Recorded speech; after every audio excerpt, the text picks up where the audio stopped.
Chase Elliott is back after a 6-week absence, and you're part of it all. Thanks for watching NASCAR on FS1 and the Fox family of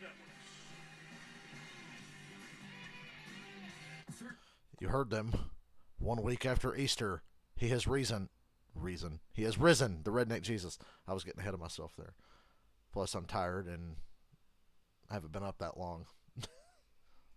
He has risen. He has reason.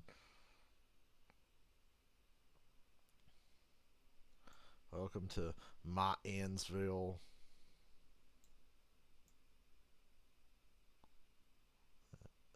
It's got to be perfect to satisfy my OCD here. Come on.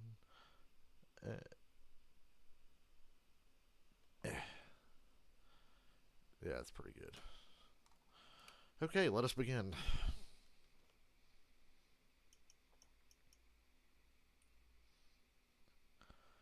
I guess it's Denny time for me today. Kind of a meh pick, but really didn't want to go out on a limb here. Going out on a limb would have been any of the Stewart-Haas cars not named Kevin Harvick, despite the fact that they're starting towards the front. Picking Bubba would have been going out on a limb. He's got a top 10 starting spot. William Byron, who's who I wanted to pick, but he's the favorite, which makes sense. So here we are. Excuse me.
I'm here.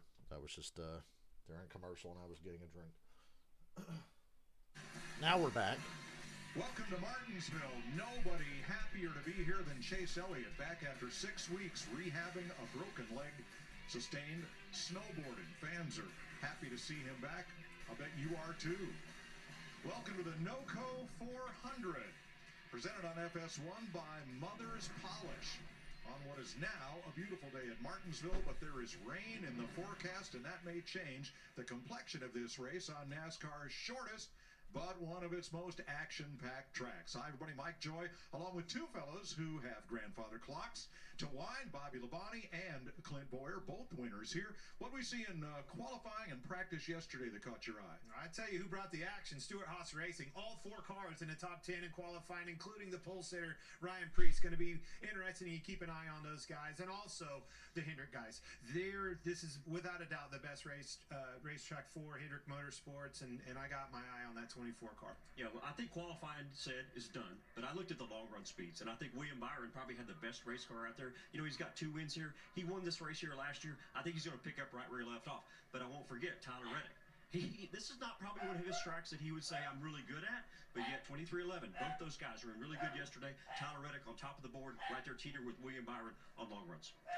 Well, the last time NASCAR was here, they had a finish for the ages to decide who would race for the championship at Phoenix. And going into turn 3 on the final lap, Ross Chastain was out, but he made a video game move, or what those of us who grew up in the 70s would call a slot car move, where if you were in the outside, you just kept the hammer down and rode the rail all the way around to edge Denny Hamlin for that final the championship. Oh my God. Now call it the Hail Melon. Bobby Labonte's It here is to now suck the personality out of the booth. Yeah, absolutely. I watched it firsthand in the back straightaway. Never he's a forget. name. Or as we used to call him, Bobby And the Lobotomy. difference that it made. Think about it. I mean, that put him in the That's chase. right. Almost won a championship because of that very move. Dylan's got an financial annoying new gain, job where he let works alone, every other weekend. The fact weekends that you're it off. Truly changed the Are you game. serious? I shit you not, you both 70s, have Mike. the same schedule on opposite. That's crazy. Yeah. I'll get you some for Christmas. Oh my Yeah, gosh. Cash will love them. Well, a piece of the wall from the Hail Melon move has gone to the NASCAR Hall of Fame. Another piece of that wall. That's what was they called presented Chastain's to move at Ross Martinsville last earlier fall, this the month. Hail Melon. And the car, well, Trackhouse Racing has Which is retained illegal it, so now, they're never gonna give but up who would on have it. thought It's to a do piece that of to NASCAR find out that it history. could work? Well, the safer barrier Well, has Ross all been did. replaced and repaired, and there will be Wasn't no I Hail here for Melons that? today. No, I was on the cruise. Oh, okay. But it was when Oh, Ross drove off in Some turn great 3 at racing. Martinsville and just Let's go track grinded the wall and never lifted, and it worked. His car didn't And break now or race nothing. fans, here to say the most famous words in motorsports. Please welcome. She getting paid double songwriter because she sang the and national Capital anthem too. Nashville recording artist. I guess so. Kaylee Shut my door. Hammett. Let me get a spoon real quick. Drivers, Oh, you need a spoon? start your engines.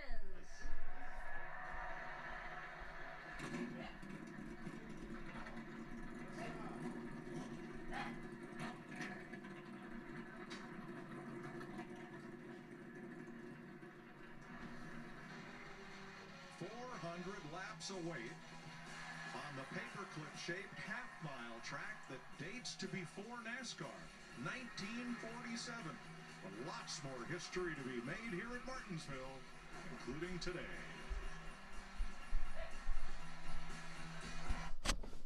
What's up, Michael? You got Bell and Suarez. That's not bad. Stuart Haas. What is that? All 4 cars? Let's see. Priest, Almirola, yeah, all 4 Stuart Haas cars qualified 7th or better. Priest got the pole 1 week after he had beef with Larson, but I hate to say it, but Priest was in the right.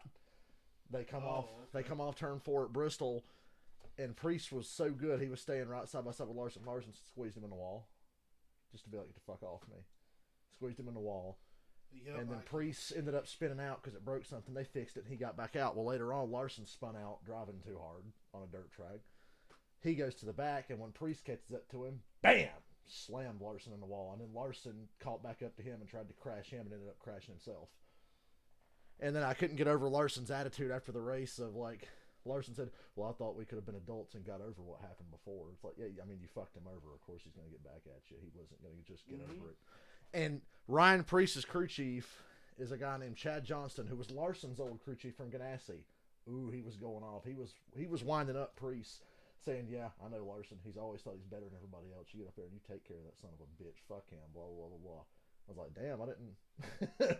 He said, yeah, Larson just thinks he's better than everybody, and everybody has to live for him, so go ahead and teach him. Like, ooh. Sounds like there's something more there between Larson's old crew chief and Larson. Sounds like it. But it's probably settled. Knowing Larson, it's probably settled because Larson's not a very... He's just going to go race. It was a very Jeff Gordon-like move by Larson, though, to be like, I'm going to put you in a spot where you're either going to hit the wall or let me pass you. And then you hit the wall because I put you there. But, oh, I didn't do nothing to you. It's a very Jeff Gordon, Joey Logano-esque move, although Joey will just straight up wreck you if he wants to. But that move just reminded me so much of the shit I've seen Jeff Gordon do over the years.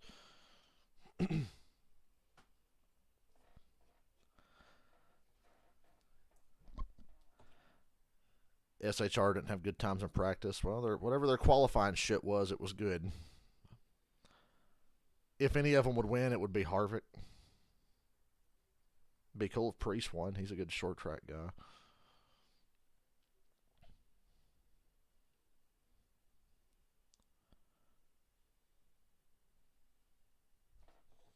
Oh, I mentioned to you the Motley Crue drama. So, you know, Mick, because of his back and neck, retired from touring. That was his decision. He's like, I can't tour anymore. Still contractually, and this happened with Judas Priest. One of their guitar players had, the fuck is it? Parkinson's. So he can't tour. But if Judas Priest makes music, he writes and records, and he'll play a show with him here and there. He just can't be on the road. He can't do shows all the time. That's the situation Mick had with Motley Crue. Okay. Well, as soon as Mick is like, yeah, I want to step away from touring, my back and neck are fucked. Apparently, Nicky and the other guys went in and had him taking off all the contracts and try to treat him like he's not a member. And Mick was like, whoa, that's not what I agreed to when I said I wanted to step away from touring. And now Nikki has the entire Motley crew and the rest of the guys in the band going, oh, Mick was losing it, man. Can't play no more. He's the reason why we weren't very good. He ain't playing worth the shit. He didn't even know what songs we were playing half the time. That is a fucking lie. You can literally watch the YouTube videos and see Mick was still playing his ass off. You're fucking lying. Yes. Oh, Mick was dragging us down, man. We've had to prop this dude up for years. He's terrible now. No, he's not. Vince is fucking terrible, and Nikki's not even playing his fucking bass live. Yeah. And Tommy doesn't want to be there because he hates Motley Crue music. But it's money, and it's his band, so of course he's going to do it. So we'll be just fine. What's up, Karen? Career poll, looking for his first Yeah, career win here today. they can't even make it a Has year. the fastest lap Dude, ever they came back jumped for on a this year race and track. already Won the pole here fucked. for a wheel and Yeah, modified Motley tour Crue can't race. stop fighting, but this time it's Front Mick. row, Ryan Priest with his first I'm like, cup. that's a The one first. guy you would think it Yeah. would never be. The one guy that you think they would all like rally around and be like, yeah, we got your back, dude. They used to. Yeah, not anymore. Oh, he's the reason we top suck 10 now. and 3 of the last 5 at Martinsville. Another Stewart Haas Mustang, Chase Briscoe, top 10 in both races here Nick last says he year. was getting so mad because they were so lazy. Nicky's barely playing his bass. It's all fake. Tommy's playing his drums, but they do have drum tracks for if he fucking misses a part. And Vince can't fucking sing. You know Vince can't sing. He hasn't been able to sing for years. No. But Mick's the problem. Yeah, Mick. Yeah. The most technical, arguably, out of the whole freaking Yes, group. the best musician in the whole fucking And band Chris is the Buescher, problem. who got a win at Bristol last September. That Whatever. is your top 10. Fuck you, Nicky. But the big story is the Another return instance of Nicky being a piece NASCAR's of most shit. popular driver. Anytime there's a blow up, Sure it's is. always Go to Nicky that versus guy. somebody else. Hey, Chase Elliott's That one time in the night, 90s, it was Tommy and Vince that blew up. Tommy and Vince blew up and really killed the whole band. But they're actually the only two guys in the band that are still Can't wait to buddies. see you do work. They're It's got to actually feel friends. good to strap back in that race car. Look, Well, So- no, I told you in the beginning of the band, it was Nicky and Tommy. When they broke up 8 years ago, that was Nicky and Tommy.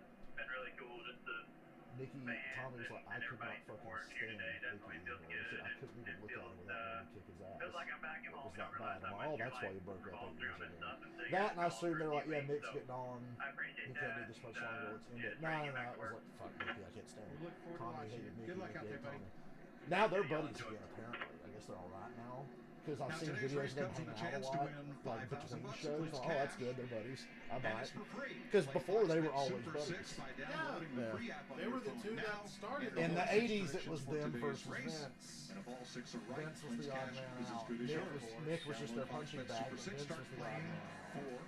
And then in the early 90s, it became the three of them versus Vince when they fired/made him quit. And then the record company's like, if you Let's don't bring check Vince in back, on we're pit dropping road. you. And Vince's Jamie like, I Lou don't first. want to fucking come back. Mike, I 1 hate year them. ago, Well, I won't William give you this Byron much money. dominated Oh, fuck this it, race. I'll come Mid back. victory lane. Vince He never dedicated the wanted win to to come his back mom, to who Montreal. was He's like, there I at the fucking track hate them. I'm after done. beating cancer last year. But Well, his mom and dad are back here whatever. at the track. And then I once guess again, over time and they might patched things see up, and then a Vince and Tommy had their repeat. blow up, and Williams the band was fast over in for another 4 practice, years. And fast then they in got back qualifying, together, and everybody good was on the happy. long And then run. it Bottom became line, Nicky 24 versus Tommy fans, you should again. be optimistic. I'm just like, can this band, can you just get along? After all these years, after all you've been through together, you think you'd be like, you know what, yeah, we've been pissed off at each other, but this is cool what we have. Yes.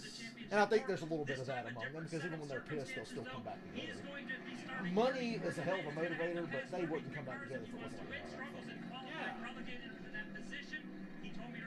I just can't believe they turned on Nick. Yes. I can't.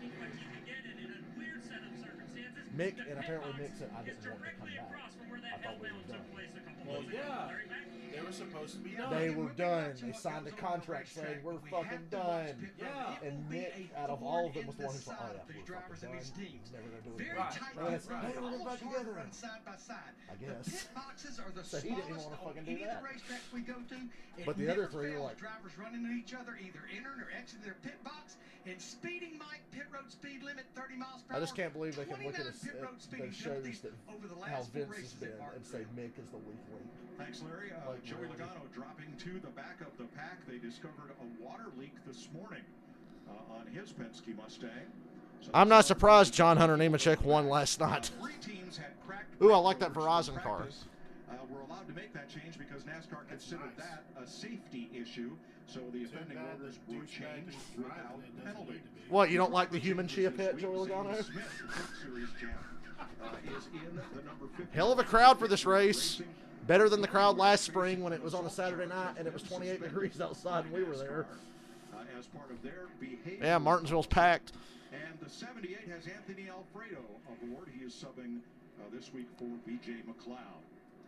The weather is Give that man a BJ, or as they say it on Hollywood Babylon, give that penis a sandwich. The end of stage 2 are halfway for this race to be official. The end of stage 2 is lap 1. There's rain in the forecast, not a lot. It's kind of hit or miss. And they can race on a wet track at Martinsville now. Really? They have rain tires and a rain package because the track is flat and short like a road course. Over your shoulder. The only reason they can't race in the rain on other tracks is the banking, but on a flat track like Martinsville, you can race in the rain. So they've put it together where if the track's wet now, they can stop, put rain tires on, maybe sweep some of the standing water off the track and race on a wet track. So rain is not the death sentence that it usually is. Plus, Martinsville has lots anyway. Well, here we go. And this race is 100 laps shorter than it used to be. It's a 400 lapper instead of a 500 lapper now. And the track's rubbered in from the Xfinity race, so this has to be better than last spring for sure. I'm just not used to seeing all these Stuart Haas cars up at the front. Yeah, it's weird.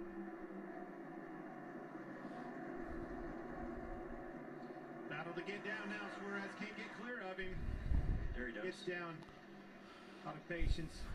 Priest got a good start there. You know, run a lap on the bottom and somebody on the outside, but cleared him. So now he can Thrilling insight from the always exciting Bobby Labonte. Side by side with Truex. Remember, Briscoe had that broken finger, and that has still not Oh yeah, been Briscoe's racing with a broken finger. through Martinsville before going to see Still hasn't had surgery. So another week of It's only minor surgery, obviously, but I'm going to get my finger. If He's going to need to get he had it last week at Bristol, and then he realized Martinsville was next, you got to grip the wheel at Martinsville. Talladega's next week. Get your finger worked on before that. You can drive Talladega with a Yeah, I bad would leg. say that, you know, obviously right now. Now racing there is stressful, and it's a whole different. But physically, you can drive Talladega with a bad hand. So I see why he's waiting. Be careful, and these guys realize that. So they're probably I gonna picked somebody Denny break today. a If little Denny bit of wins, I break get early money. now instead of later on.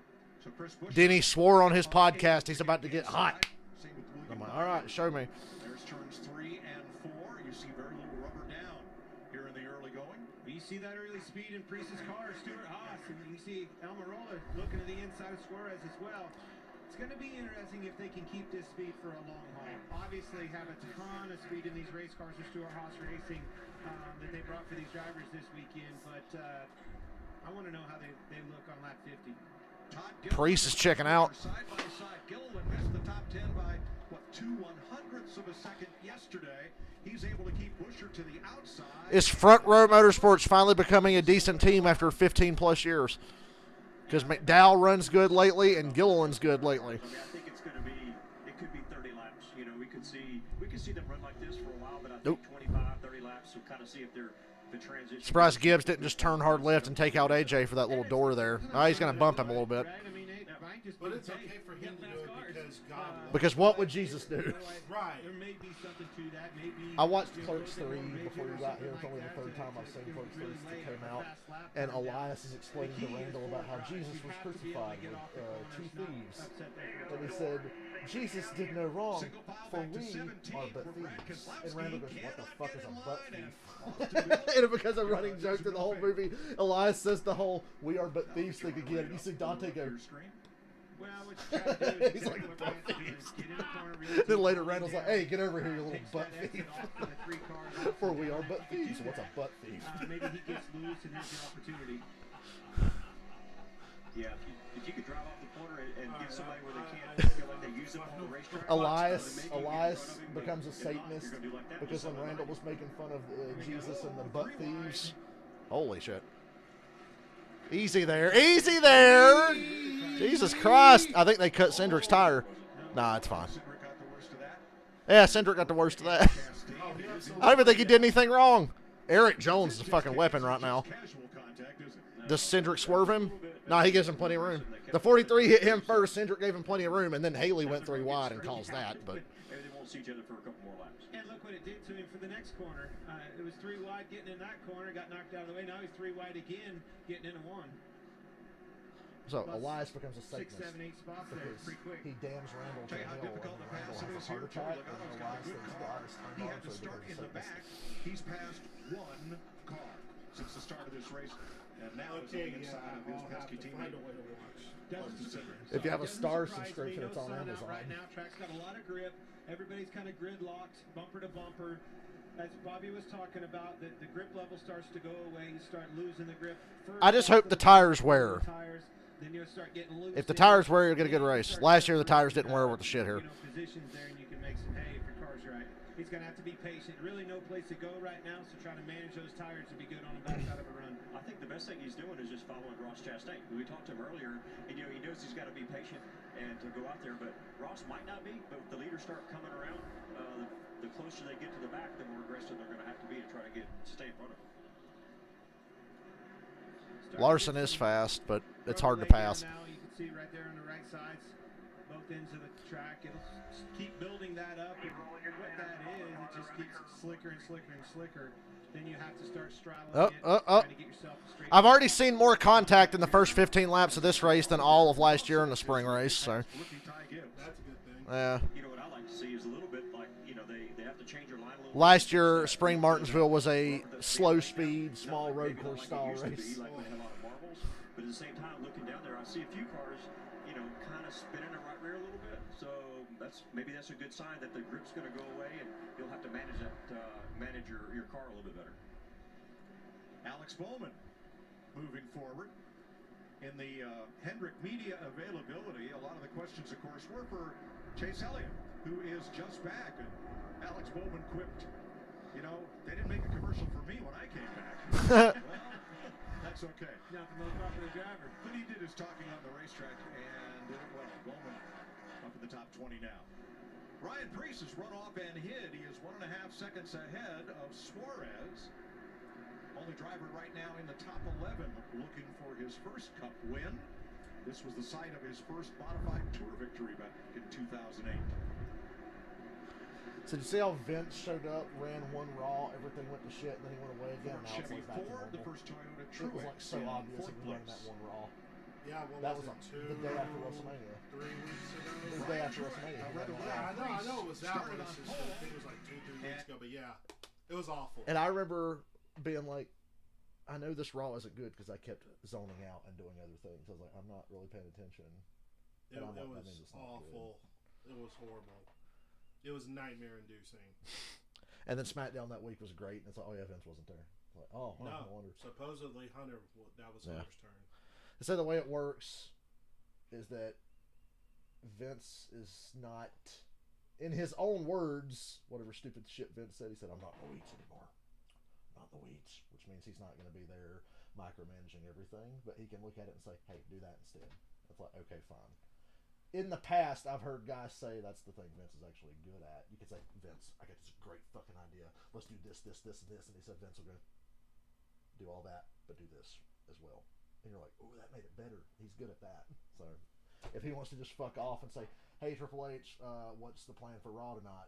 Because they said Vince will like Zoom call them or whatever during what's the plan for Raw. Here it is. He'll be like, okay, just do that too. Fine, fuck off. Don't stay away. Be gone. If that's what it takes. Be gone. If that's what it takes. You to got your keep fucking it. money. You're on the Yes. board. Yes. You don't have majority control of the company anymore, but you're on the board. You got your fucking money. If you want to like play here and there and say, hey, try this. Sure, just please let the overall direction be Triple H. Please. Yes. So apparently, God. the Cody losing thing was the plan from the very start. But obviously, I was like, well, they're going to build back to something with him. They're not going to just fucking abandon it. And then they said, oh, was Brock and Cody Vince's idea? That was Triple H. They said that was the plan all along. Was to pivot to Cody and Brock and then get back to the Cody Roman because everybody's going to want to see that rematch. Because the match was so fucking good. It was good, but I'm still going to look Hunter in the face and tell me, make me believe that Cody can beat Brock on his own. You've got to remember, believe. When I saw the end of that main event, I went, wow. I wasn't mad. I was just, because the match was so good, I couldn't be mad. And Cody didn't lose clean, too. Even though I know people said that. I'm like, he couldn't. I saw somebody say, why didn't he lose clean? That's the same fucking finish they've been to. I'm like, well, if you cut his balls off. Roman. If he fucking loses clean, what right does he have to a rematch? That and Roman doesn't always win clean. No. He usually has. WWE knows one way to book a heel. And Roman's probably the most badass heel, but when the chips are down, he still has help. Usually. Yeah. So yeah, when I heard that, oh, this was actually the plan for a while. It wasn't a thing where Cody found out the day of or something, which would have been classic Vince. I mean, I was kind of torn on if it was like the plan from the start or Me too. what just randomly. Because I was like, happened, Jesus, but- really? When I was like, did they make that decision late? Did they get to the point where they said, well, you know, he's coming up on 1,000 days. Wouldn't you want to get him to 1,000 days? And I was like, maybe, because I thought that the day before the match. I said they're really close to 1,000 days. I was like, I think Cody's winning, but man, they're right at 1,000 days. So that'd be a hell of a fucking milestone. It would be, I guess, but what? Because how many more chances are you going to have to get somebody to be a 1,000-day, a believable over 1,000-day champion without shoving them down everybody's I agree. Yeah. But Before used to be when made you're sacrificing in fact, to get just to it, 2 is my miles point. down Old City I'm glad Road, south of the Cody's pops haven't been hurt at all. Because like I said, everyone's like, yeah, he got fucked. Rally behind him. Like that was Not the, yet. yeah. Daniel Suarez is starting to close. He's now within 1 I thought he was second. going to win too. The only match that I didn't like I was dead against the result was when Edge beat Balor. I was like, good match, wrong Byron winner. came in Yeah, here I thought as that the one Demon of needed the him. Yeah, I was like, favorites. good match, In wrong the winner. 11th place. That was the one, and I heard nobody talking about that. It was like, poor Cody, Cody, good fun. I'm like, man, fuck Yeah, I Cody, know. he's fine. Like, I thought Finisher won. I was convinced he was Finn gonna. was the one who got really fun. I thought Damage Control should have won. I thought they were going to give them a win, but now I see their EO's going to get a singles push, which is good for her. She's fucking awesome. Kyle Larson moves up 7 spots. Ryan Blaney has gained 9. Here's an update from Jamie. I bet Vince like, God damn it, Oscar's going away for a while. We need another Asian. I can see that somebody saying that. But I know Hunter really does like it. Yeah, it's one of his NXT people.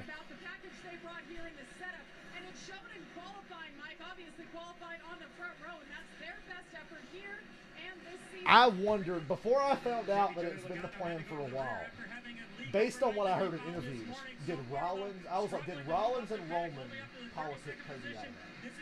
That's what I thought. I thought that. Because I've heard Roman says he wants to main event WrestleMania with Rollins. It's culmination of the 2-year story. I'm like, okay, that's cool. And then Rollins said, well, maybe I should be the main event. Why is Cody? And Rollins has been serious when he said, why is Cody coming out and get that? I've been here the whole From the fucking race time. leader And I'm closing like, in you on got a him. point. And This happens. It's happened in wrestling for years. You got a point. You're both right. And when I heard that Roman and Seth are dead set on being a main event of WrestleMania together, I was like, did they politic him? Priest is having a lot of trouble But in his no, lap Doesn't traffic. sound like it. No, I don't think Yeah, they he's did. definitely given up a little bit of grip, and the traffic's not helping him out. Of course, you know. But they've been around long enough to where they have the pull. They can pitch a fit. Because they said in their Shield days, they said the reason the Shield stayed over is because they were a group where all 3 of them would be like, we're not doing this. Which is good. Now, They if had to do that. they had to, if you're one person, they can fuck you. But if 3 of you put your foot down and go, because it was like, yeah, the Shield's second pay-per-view match, we want you guys to lose to Ryback, Cena, and Sheamus. No, no, it's not the time. I am so happy Not they the fucking fought time. so hard. And they said Cena backed them up too. Cena was like, yeah, it's not the time. Which is shocking because Cena's the one who squashed the Nexus. That was his call. Well, I thought, well, that was his call. Edge and Jericho said that was Cena's call. Yeah, that was his call. But obviously he was wrong for doing it. He said later on, well, Jericho said Cena apologized to them and Wade Barrett, the guy was like, oh, it was the wrong call, I'm sorry. I thought it was the right time. It was not. He needed to do more than that to make up to him. Rollins talked about his fucking horrible feud with The Fiend, and he said, that future ended with me getting my ass So kicked and Priest laid out. won his first career pole in the 9th race of the season. Last year, Cole Custer he said the drove his death first of the Stuart Haas and won his first Beast career Slayer, pole in the 9th burn it weekend down of version of the Seth season. Rollins should have been. When you have a driver like this that has not led a lot of laps, But in instead, cover, you see we're it going to do a coming new up on your contest in a rear. Hell in a Yes, he's the Cell. leader, I will but never do you race him forget differently the than ending if it's a to that. It was so bad. I was like, Jesus Christ. It didn't even make sense. It was so bad. I think it's a race. Rollins basically in this interview, he was tiptoeing around the fact that working with Bray Wyatt sucks. Really? He said, oh, working with Bray's fucking You can awful. hold a guy. And he's right. He said everybody who works with him comes out worse. Not because of him. They like him as a person and a wrestler.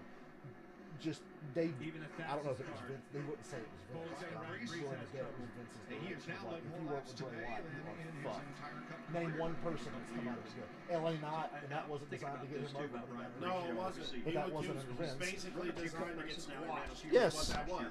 I heard he might win Money in the Bank. He's one of the guys that are looking at. I've heard that too. He I've heard shifted, that too. right? So that's something that he I would really just wasn't have used to. Cody Obviously, he beat didn't have that Brock. much experience at it. And then have So Cody he's win after Money in the Lincoln Bank. doing a lot with that. And be like, So, now I got my fucking ring. hats That's off whether to you him like it or because not. he's not Well, at used to it that as much point, again if as he beats Brock, some of he these doesn't need past the Money in the competitors. Bank. He's got Probably this- not. You could just say he's #1 contender. Well, yeah, because he got screwed out of the title match at Martinsville. Yeah. So he doesn't need And Money what in the has Bank. He quickly can go become somebody the else. world's fastest conveyor belt here at 41 That could laps. complicate Michael, things. it's looking a lot like the spring race. Cool racetrack. Love it. Great neighborhood feeling coming in here. I thought the From Cody campers Brock and angle after was the one good folks thing that on the come Raw here for to see WrestleMania. some- I It's like like the that. only short interesting track Yeah. race. thing that And then we happened. saw That here first a 30 year minutes ago, and then this the new last package segment. with Like, the this is short good shit. spoiler, the Did you see reverse Roman sight, catch the fan less smoking pot? downforce. No. I shared a video. They're coming back for commercial, and you see Roman This lean hero down the coverage ropes, is and he provided looks at by this dude from the Goodyear, front row, and powering he just the shakes his race head. from He green goes, flag to checker and every mile in between. Goodyear, more driven. I need to find that video because I want to see it. he smelled somebody's weed in the crowd. He was like, And you can smell that shit from a mile away. Ryan Priest trying to get past Ty Dillon, and that has brought Daniel Suarez to now within 0.7 of a second. As we have a "Go forward faster, Dennis. We're not going to win any money this See way." those cars getting bigger, and out that windshield, him and the 5, Sports Kyle Larson clips both. coming out. What a three-car breakaway. Priest, Suarez, Almirola. That long run speed out of Denny Hamlin. They're 3 seconds ahead of Truex, who's really good here. Now that you're saying that, yeah, what is up with that? Truex is not a scrub. Truex is very good at Martinsville. Well, no, he is doesn't seem scrub, like they're but developing as much brake heat as what you're we right. used That to is see a here. weird 3-car breakaway. Yeah, I mean, Doesn't make any sense. He's not At 19 all. years old. Gibbs is struggling. He started, what, like 15th, and he's dropped to 20th. Good. And so, you know, Austin Dillon's 18th. He finished second here last year. No, he finished third, right? Yeah, he finished third. Yeah, I don't know that. I was there. Obviously, later in the race, I'm sure we'll see it. But you're right. I'm surprised that we don't see any more brake heat than this. Well, I think Larry told us yesterday that they. This is a good run coming up for Bubba. Martinsville's one of his best tracks. Talladega's probably his overall best track. And Kansas is coming up soon, too. So Bubba's got a real shot here in the next few weeks. Due to a little bit of overheat. Yeah, as long as That's something something that magical NASCAR doesn't likes happen to till we let get Ah, them do without a God. penalty of going to the back. I think at 22 and Richmond they had a couple crew others guy fall were, over the wall and they got a did penalty. that. For that's too many men over the wall. He's trying to catch a tire. You They're start going back the wall, pushing and the this guy thing slipped towards and the fell end of over the the race, wall. you're going to see those And it's like, brakes starting to glow. fuck! Like, are you Start to see serious? front bumpers. Of all the Saw things, Briscoe really? Briscoe guys, passing oh, Truex. Truex out of the way. The reason he did that, Come on, sense of urgency, man. his teammate Kevin Harvick's telling him, you better go, boy. These cars are getting big in my mirror. I said Truex is good at Martinsville, and then you look at whenever you see a huge gap between a car and the cars in front of them, but everybody's lined up behind him, nose to tail, he's slow. Truex is slow right now. Former modified champ Ryan Priest, Reddick who passed has him, led Briscoe every passed him, motor Harvick, Bubba, Hamlin, and Larson are all lined up right on his ass right now. and is closing in. And Logano's last car in the lead. I know he started last, but damn. Try and put the 22 Don't go to commercial now. Okay, well, I guess we're going to commercial. Logano's going to have to play the role of Ryan Newman here. What a time to go to commercial.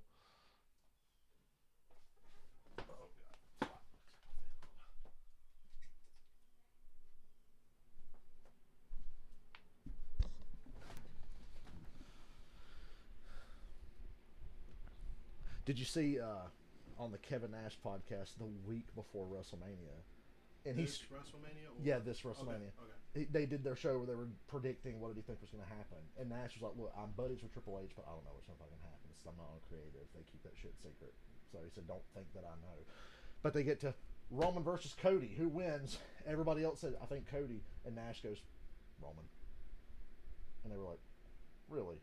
And he was like, yep, Roman. And he should. And I was like, Well, he called it. he called it. Because they had me. They had me full. I love that feel of like, ooh, you fuckers had me. I thought Cody was going to win. You little bastards. It was like the good kind of gotcha, not like the Daniel Bryan gotcha that they were doing when they were just actively trying to like push him to the sun and get him out. This was like, ooh. Fucking having him buried at WrestleMania by Sheamus. I'll never forget that. I laughed so hard. When Cody lost, I was like, ooh, you fuckers got me good. They did. Yeah. And I'm like, you've invested enough in Cody where you're not just going to throw this away. So you Not fuckers, yet, you got me, you motherfuckers, you got me. But now he has to beat Brock. Like, literally. Like, period. And it needs to be clean. Yeah. No bullshit. He's got to find a way to do it clean.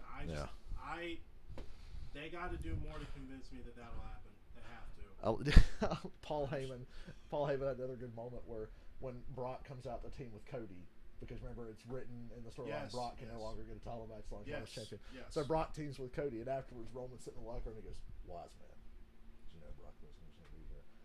And Heyman, I saw that. And Heyman, remember how he used to say Brock Lesnar? You watch it when he goes to say Brock's name, he goes, "I didn't think that Brock Lesnar." He can't bring himself to say the name because he used to be known for going Brock Lesnar. Now he's like hesitating. He's like, Brock Lesnar. I do really like the wise man thing. Wise man. That's my tribal chief. As basically like just a major chicken shit. He's just manipulating everyone. And here's a moment that is 26 years in the making. What? Race leader Ryan Priest to the inside of Joey Logano just as they race together as 6-year-olds. Well, who gives a shit? All it matters if Logano gets a two-time cup champion. If I was Logano, I'd fight like hell here, but you can't. Priest is so fast. Logano's car is obviously shit. They started last and they're running last, basically. That reminds me, there was a race. Remember how good Hamlin is at Martinsville? There was a race here during the pandemic where Hamlin got lapped early. And I was like, goddamn, Hamlin getting lapped at Martinsville? So this kind of reminds me of that. See Joey get lapped this early. Chastain's the next car. How about that? Joey's a lap down and Ross is next. Did Priest have to move him? A little bit. About those two right there with Priest and Logano about the quarter midget race, and I guarantee you, one's smiling and one's not. I don't think there's going to be a lot of that today, Alex. I think there's going to be long green runs until everybody thinks there might be a rainstorm in the area or something. And then everybody will race like hell. Truex is out of the top 10. I thought Joey would give him a little bit more fit than that. Chase Elliott's running where he started. He may have to move him. I'm surprised he did it. He did. He moved him. Martinsville's a good test of if your leg is fucked or not. Remember, he's got the bad leg. Yeah, I have heard. I made the comment that at Talladega next week, I think Chase should start the race, then get out and let Josh Berry finish because it's Talladega. But we'll see. So Martin Truex is backed up to 11th. Jamie? Well, it was an interesting day yesterday for Martin Truex Jr. and the 19 team. They felt like they... And here's Rob. Boy, Priest is having to go through hell with some of the lap cars he's catching. Made an adjustment, had a great qualifying effort. Driver was very happy, but right now they're just fighting for grip. No lateral grip for Martin Truex Jr. Cindric, Gibbs, and Truex look like the worst cars on the racetrack beside Logano. Trying to break into the top 10. Now 19 laps to go in the stage. First stage is 80 laps. Next stage is 100. The final stage 120. Got to be careful when you're attacking that, Bobby. Cars rolling out from underneath of you, lateral grip. Rolling out from underneath of you, probably getting into the corner, rolling through the middle a little bit. Tighten that up too much, you have trouble getting off the corner. You're trying to push into it. You didn't hear Kevin Nash trolling people on his podcast as they were talking about long title reigns. And, like, it's really great that Roman's had the belt this long. There's a lot of positives to it. And Nash was like, yeah, because he was like, no disrespect to Edge or Randy Orton. Neither of them should be a 12-time champion or whatever the fuck they are. Particularly Randy. I would say especially Edge, because some of those SmackDown viewers were pretty lame. But he won the belt over and over. He's like an 11-time champion. I'm like, what? And his longest reign is like 2 months or something. Like, he never had like a super long reign. So good. Yeah, he was. They put it on him for a reason. Like, it wasn't because it wasn't just because you're the only guy there. It's like, no, you It wasn't deserve because it. of the whole Randy Orton, John Cena thing where they're hot potatoing the damn thing every day. As much as we all hate Vince, give Vince credit for Edge. He was the one who was like, Edge is the guy. And they said everybody else was like, no, he's not. But they said Vince and Triple H like, he's the guy. And there he is. No, he's not. Yes, he is. Well, That first Money in the Bank cash in, everybody in the bag was like, no, fuck him, not him, mid-card tag guy for life. Nobody. And Vince was like, no. Edge. And Edge says on the stage when you see him hand the briefcase to Vince before he gets ready to cash on Cena, See Xfinity Vince shake his fastest hand and lap say of the something. race, It's a Ryan Vince look like Preece it's was proving back right. at lap 4. He did. To his credit. Tyler Reddick's quickest I lap mean, the whole was shit with Lita and everything helped a lot. Oh, yeah, there was Vince on his side. There was heat on edge from other people. Oh, it's wrong. What happened? That was some of the politics that were going on. But that was important because it kept Vince on his side. Yeah. He's got a few laps If left the bigger on the piece of shit state you break, are, and the more Vince he's is gonna catching like those you. guys. Yeah, especially if you're doing. So Edge had a little bit of scoundrel in him, so Vince like, yeah. Well, I mean, a lot of it was, Vince was the one who wanted to get mad on TV during that show and have him feud over it. Yeah. And, Ooh. This may be a 2-for-1 here opportunity for Reddick. Stays on the outside. Priest and lap traffic is a second and a half ahead while these three are killing each other. Ah! Go, Reddick, go. Send it in there, Reddick. Ah, he didn't send it. That would have been a bad idea. I'm stupid. I mean, it would have been fun to watch. Yes. There you go, a little bumper action. There you go. Fueled by bacon. Tap him on the rear. Let's go. Come on. all 4 Stewart-Haas cars in the top 5. At We are 70 laps in, and all 4 of the Stewart-Haas cars are still at the front. win and That has not happened in like 5 years. Yeah, that's 2018 was the last time I was like, damn, Stewart-Haas is good, because all their cars were good in 2018. Such a challenge. Christopher Bell is your point-standing leader. The highest in points into the regular season makes the playoffs. And then everybody's seated in order of wins with ties broken by And he won me money last week because I picked him to win Bristol. yeah. 16. Reddick for 3rd. Reddick got Casey Kane on the last lap at Bristol. So in 04, Casey Kane was second to Ron Newman at Michigan. 2 to go. White flag. Here it is. Casey Kane's coming. Right behind him, caution's out. Newman wins. But it's like, God damn it. That's what happened to Reddick last week. He was catching Bell. Last lap, caution. Chastain and Josh Berry went in turn 3 back for the caution. And it was like, oh, Reddick was going to send it off. Ross was involved in that. Yeah. Of course. Yeah. Damn it, Ross. He's not making it easy for you to stay on his side. I can't even remember how I think Josh Berry calls the wreck, but it was like a whole clusterfuck. Well, you know how it is. If Ross Yeah. is involved in it, they're going to blame it on him. Reddick would have had a chance to slide in there and get side by side with Bell, but we'll never know. Oh, yeah. Good place to pass when everything's Yeah. working right, but not sure we're there yet. This is a good day for that team because Bubba's good here and Reddick's good here. I could see 23-11 1-2 finish today. Because I think Almirola will not fade, but Almirola's not going to be a threat for this win. I think Priest will be. I think Harvick will be.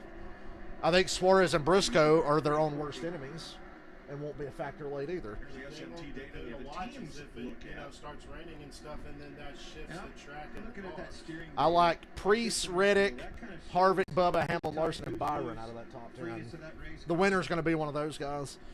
Yeah, assuming it doesn't rain. And So, boom, I narrowed it down for you. 6 guys that I think are going to win this race. On the pit box back at the war room, and we get to occasionally. And you're seeing Harvick creep. When I saw the Stewart-Haas all head speed, I said Harvick's going to be good today. Because he's good even when they're not good. Harvick is top 10 when the other cars can't run 15th. Stewart-Haas has 4 stage wins since the start of the 2021 season. Has Priest ever won a stage? In Cup, I don't think he has. Gonna have to make sure that we take care of business on pit road.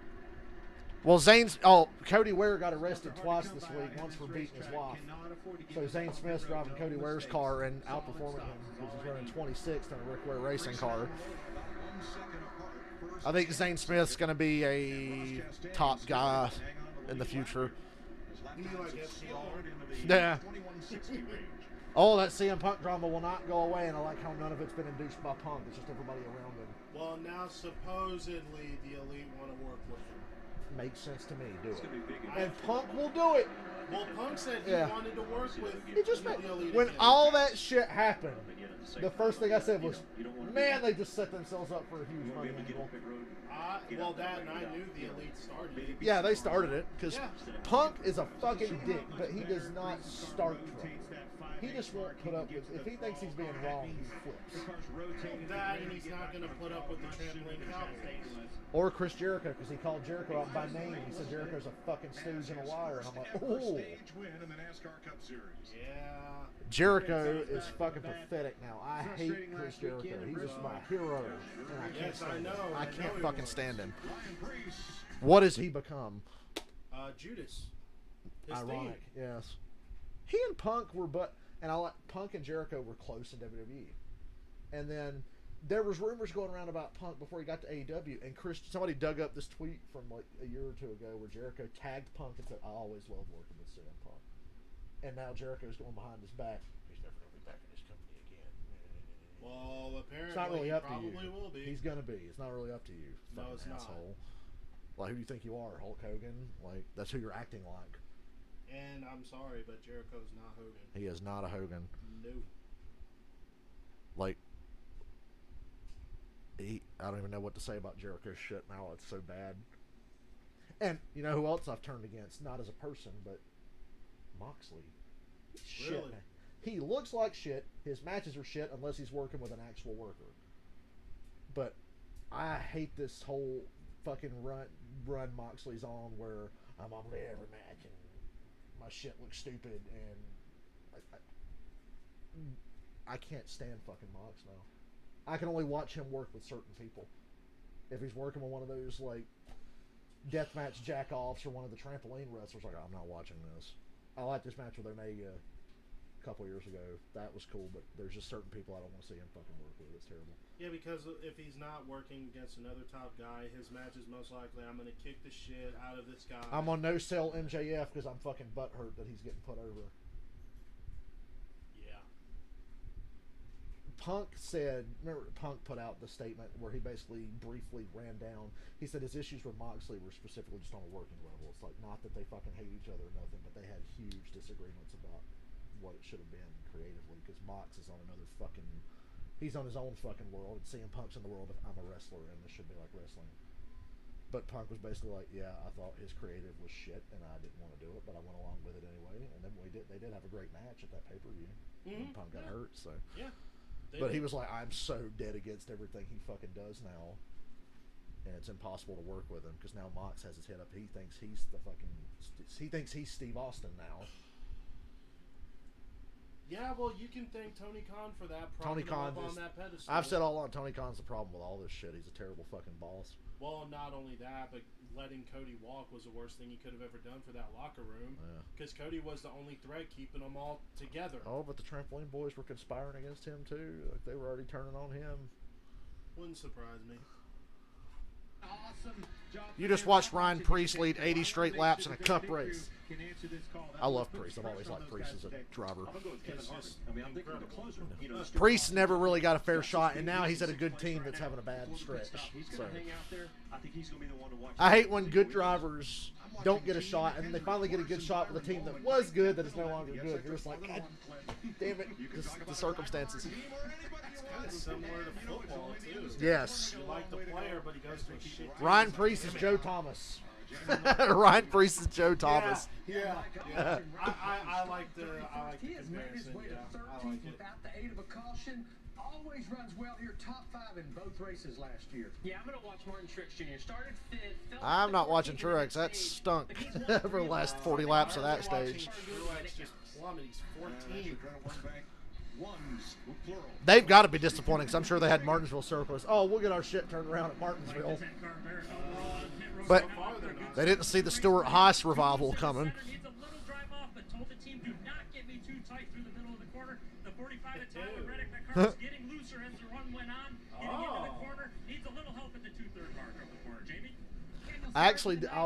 Punk's my guy, but I disagree with him. He didn't like the angle slash match they did with Mox on Dynamite, where Mox squashed Punk. He didn't like that. I actually loved it when it happened. Like, oh, that's fucking good, because they were just still selling the fact that Punk was hurt. But here's the problem. He was still hurt and not cleared. What the fuck are you doing having him in the ring, even if it's for just a short little angle match? Punk probably wanted to do it. No, he said he was against it. He put it in his tweet. He was like, I wasn't cleared yet. They wanted to do this because Mox wouldn't put me over until I put him over first. 50-50 booking. That's why that happened. Mox didn't want to lose to Punk. Okay. Because Mox thinks he's fucking Stone Cold. Ryan Priest has led And Punk was like, I think this is fucking stupid, and I'm not cleared, but I'll do it for you anyway, because of what you want me to do. And he did it, and it was awesome.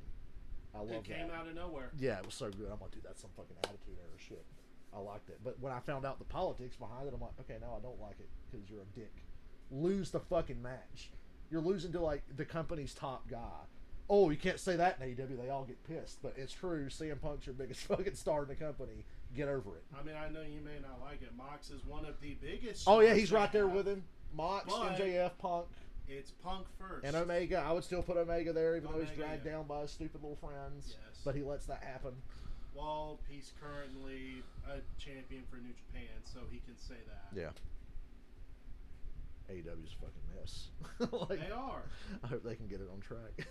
It's just a fucking If mess. they would get a decent, just a couple of guys in creative, get a couple guys That's to the help out Tony. problem that with guys like the Bucks and whiny ass Hangman Mox and and Mox. Jericho. Everybody wants to call their own shots because they think they know better. And guess what? They don't. Shawn Michaels was the biggest dick in the world, but if Vince McMahon looked at you But- and said no, But Even in Shawn 97, was a he would do dick it. with a purpose. yes, most of the time, yes.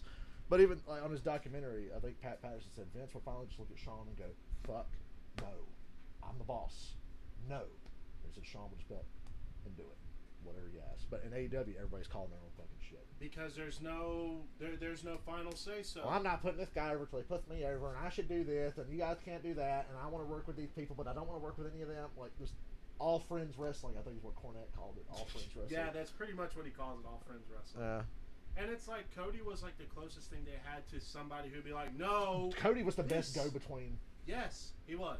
Because he said when was. Punk got there, he hung out with Punk all the time. 'Cause Oh, it was I like he bet. wanted to have Punk be part of the fucking clique, so to speak. He was like, oh yeah, The elite. yeah. And before Punk got there, he was friends with all those guys. He was friends with the Bucks because he made jokes when he was out of wrestling saying, "I might just show up in a mask and work a six-man with the Young Bucks, and you guys will never know it was me."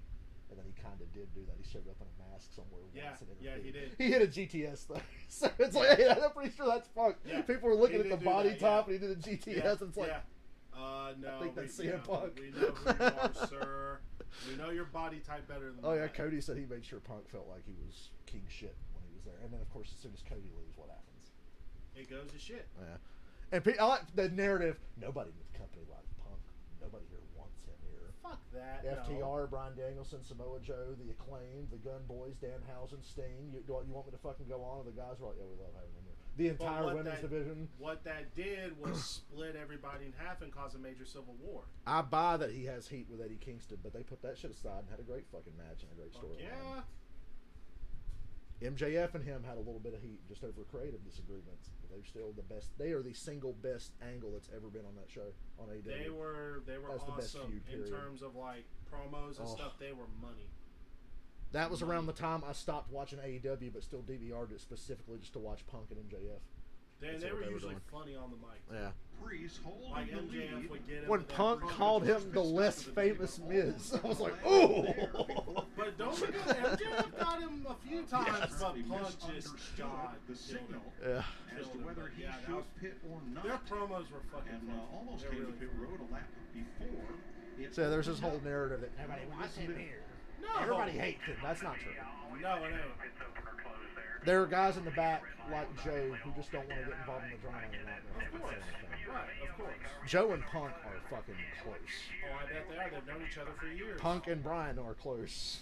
Punk's known Joe before Joe became awesome. Yeah. Yeah, I mean, he's leading. So I don't along know. this There's race this first stupid time out fucking there like narrative this. I that mean, nobody wants him here. It's He's because the cancer. elite. And then you got Wasn't sure the yet. Elite's buddies like look, KO and he's Seth in Rollins going out Well, perpetuating the Paul shit Fortana's too. been And I'm under sitting there looking at that Rollins. I think Rollins is more on the Mox side of things. 'cause that's Priest still his shows boy. on the inside on Daniel Suarez. But They're gonna restart. Rollins like, CM Just Punk's like they cancer, did in that interview before the Rumble, and I'm like, dude, you're the biggest Punk fan in the world. You always were. Stage You two. always said you were. He got you on the main roster. Yeah, it was the only thing that kept him in WWE. Yes. Punk and Triple H. Yeah. Kind of Triple H. I wouldn't. Okay, I know it'd be lame to see somebody lead a whole race, but how awesome would it be if Priest led all 400 laps and won, just because it's Priest? It'd be hilarious, I'll say that. Anybody in that top 5, I'd love to see win. Even Harvick. I'd like to see win. Still double wide. Yeah, and all the way through the field double wide, but everybody being very respectful for now. Well, they have to. Yeah, I mean, Can't really In Cup, you'll see guys be patient for longer, and then at the end of the race, you'll forget how patient they were for the first 300 laps. Coda was like that. The road course a few weeks ago was best race of the year. One late caution, and it turns into a demolition derby, and everybody's fighting after the race and yelling at each other. Like, everybody. Ross plowed through the field from 30th to the top fucking 5 with like 3 to go. Ross. Yes. Chase Briscoe wrecked everyone. Ross ran through everyone. It was just nonstop. That was when Priest went off the deep end and said he was about to start just punching people. And that's why he got extra pissed at Larson last week, because he said he's just over it. I just love it. One caution. One fucking caution. And when it happened, I knew it too. I was like, oh no. I was like, this is the one. Such a good race, and then they had triple fucking overtimes on a road course. You realize how long that is? No, that's fucking terrible. That was a long day. I'm just laughing at how it took one caution and everybody's supposed to kick each other. Which is why I'm back on the bandwagon of we should only have one attempt at an overtime. Yeah. We should only have one attempt. That's good enough. Especially on road courses. I know it sucks when a race ends at a caution, but it happens. It happened in the 90s. The reason I think it was more tolerable in the 90s is because, remember, they did not freeze the field. If a wreck happened at turn 2 or whatever, caution's out, wherever you get back to the start-finish line is where you are. So people would race back. It was kind of dangerous. If a wreck happened at a certain spot and guys would come racing through there, that's why they changed it to, okay, we've got scoring monitors around the track. We say caution, it freezes everybody, and we look at the list to see where you were when we press the caution button. Which I'm fine with. So now, it's the last lap, just like last week. Oh, Bell and Reddick are going to turn 3. Caution, race over. It's not like caution, race back. It's over right there. So I guess back in the day, at least it's like, hey, caution's out with 3 to go. We know this is the last lap now. Go uphill. So that was more tolerable. But you can't race back to the line. Although I made the comment that if a crash happens on the white flag lap, behind or past a certain point on the track, you don't throw the caution because they're coming back to start finish line. But if it happens at a certain part of the track, you have to throw it. That's the thing, they're too inconsistent. I've seen cars, when Junior won Talladega in 2015, there was like a 4-car wreck off of 2 behind him, and I was going, caution, caution, caution, caution. No caution. They raced all the way back around, and Junior held on and won. But how mad would I have been if he got past? I'd have said, you should have thrown the caution. And then other times, somebody barely gets into the wall. Caution, you know, and it's over there. So you just don't know. There needs to be a set thing on the track. If the caution, if a wreck or something happens here, we will throw it. If not, race back. Or in other words, you're asking NASCAR to show sanity. Consistency is all I ask. All I ask is consistency. Hey, I'm in the top 5 now. I got Hamlin 5th. All this fun we're having with Priest, Almirola, and Suarez being the dominant cars, and Denny's going to ruin it. But at least I'll get paid. Keselowski's up to 12th. They must have had a good pit stop. But if the wheel was not tight to the hub, that could produce a problem later. You're right, but I would think if that's the case. What? Something's breaking on a Stewart-Haas car? You're kidding. It's Almirola's car that they're worried about. Something going on because he obviously had it in his voice that he was definitely, concerned about it. I guess my concern would be would it be the right front or the left front? Left front might not be quite so critical, but right front balance would be. J.J. Yaley's in this race, and on practice Friday, Fox put up a graphic, and they got it completely wrong. It's a J.J. Yaley, 2009 Formula One champion. Kevin Harvick launched in the top. And everybody was like, yeah, I don't remember that happening. I love that it was J.J. Yaley, 2009 Formula One champion. No, I don't think that ever happened. I call bullshit. I call bullshit. That did not happen. I don't even watch Formula One, and I know that didn't happen. How could he win a Formula One championship when he was being a field filler in the Xfinity Series, getting in the fucking way every week? What a multitasker. Yeah, looks like, Kevin is solid there. Jesus, man. Somebody changed this Wikipedia page and changed the Formula One Wikipedia page to say that Yaley was the 09 champion. That's worth getting banned from editing Wikipedia. Yes. Oh, gosh, that's awesome. Yeah. That's right. awesome. You're right. Exactly. That's what I think Kevin Harvick. I was like, you know what? He knows which lap pays the most. That's right. Oh. Stuart Haas is about to have a 1-2-3. Or if this stays green, Harvick will catch Suarez, and we'll have 1-2-3 Stuart Haas. And here's one of the questions in Clint's Super 6 game. It's so weird. Racing's always been like that. These used to happen a lot back in the day. And like I said, Stuart Haas is a big-time team. They just haven't been much of one lately. Back in the day, you'd show up somewhere, and it's like, oh, my God, this fucking C-level team nailed the setup, and they're kicking everybody's ass. Like Joe Nemechek at Kansas one year driving for MB2 Motorsports. Nailed the setup, dominated the race. I was like, God damn, like, where'd that come from? That don't happen as much anymore, but this reminds me of that, seeing Priest in the 41's been bad for years. The 41's not been good since Kurt Busch got out of it. Because Custer had a terrible fucking time driving it. So that's what this reminds me of. I was like, damn, they nailed the setup. They got him beat. They got him beat. Nobody can touch Priest. As long as they keep their track position, he's the guy. I think Harvick and Hamlin are going to creep up on him later. Maybe Bubba. Reddick and Larson are still in the top 10, too. That's going to be something to watch if Priest loses first. Yeah. What's going to happen to his car? What's it going to do? It's like Bill Davis racing with Ward Burton. They fucking showed up and whooped everybody at Darlington once. That was a fucking BC level team even back then. It's like, wow, Ward Burton won Darlington. Good for you.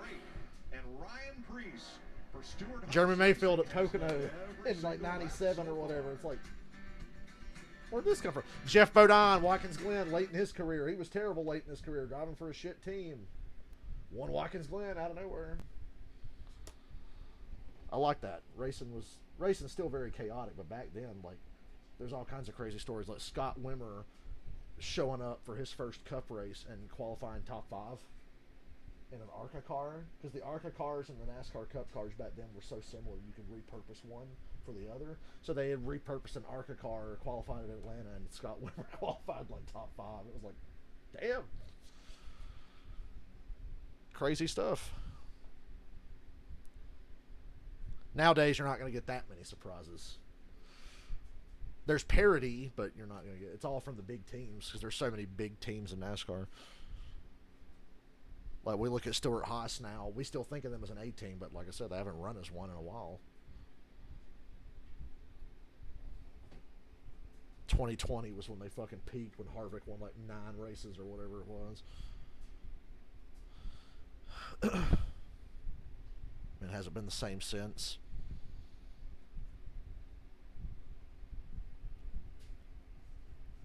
'18 is when they all were winning races. Kurt Busch, Almirola, Harvick.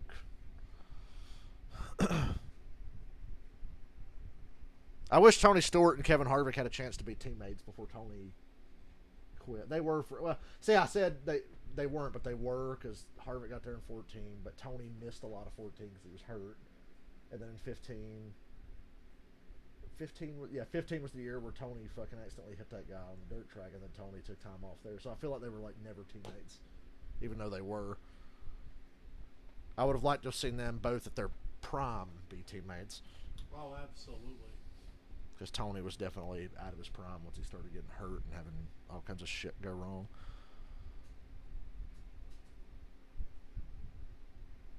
And now I think Tony's got his focus on too many things. Yes, he does. He's still racing himself. And he's owning a team and owning a drag team. And Gene Haas owns a Formula One team. And they're trying to run 4 Cup cars. And I don't know. They got it set up pretty good today.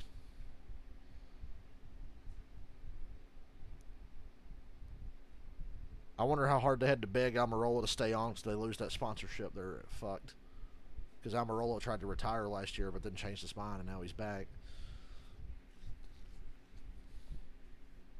Tony must really not want to put Riley Herbst in a Cup car, guys. Martinsville hot dogs, I swear to God, they're good. And they're $2. I could eat like 30 of them. I don't want to see a close-up of a fat guy shoving food in his mouth. Yeah, right. Like I'm going to be eating here in a little bit.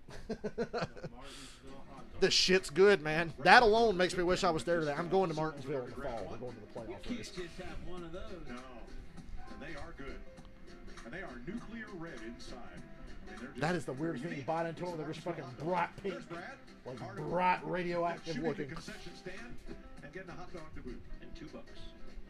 Oh, you know, the Fox producer had to find a kid shoving a long penis-like object into his mouth because we know the guys at Fox are pedophiles. There you go. Show the hot girl putting the phallic object in her mouth. At least she's age appropriate. Thank you, Fox. Ryan Preece, Eric Almirola, Daniel Suarez, Kevin Harvick, and Alex Bowman has made his. Bowman's the big mover this run. Oh my God. Where's Chase? Hendrick teammates. God, running worse than he was before the caution. I'm surprised. Maybe he wasn't ready. Because they didn't announce he was coming back till middle of this week. Everybody thought Josh Berry was going to still be in it. Maybe Chase wasn't ready.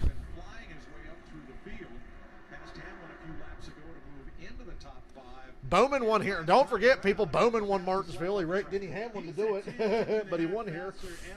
These first 3 cars extremely fast, Jamie.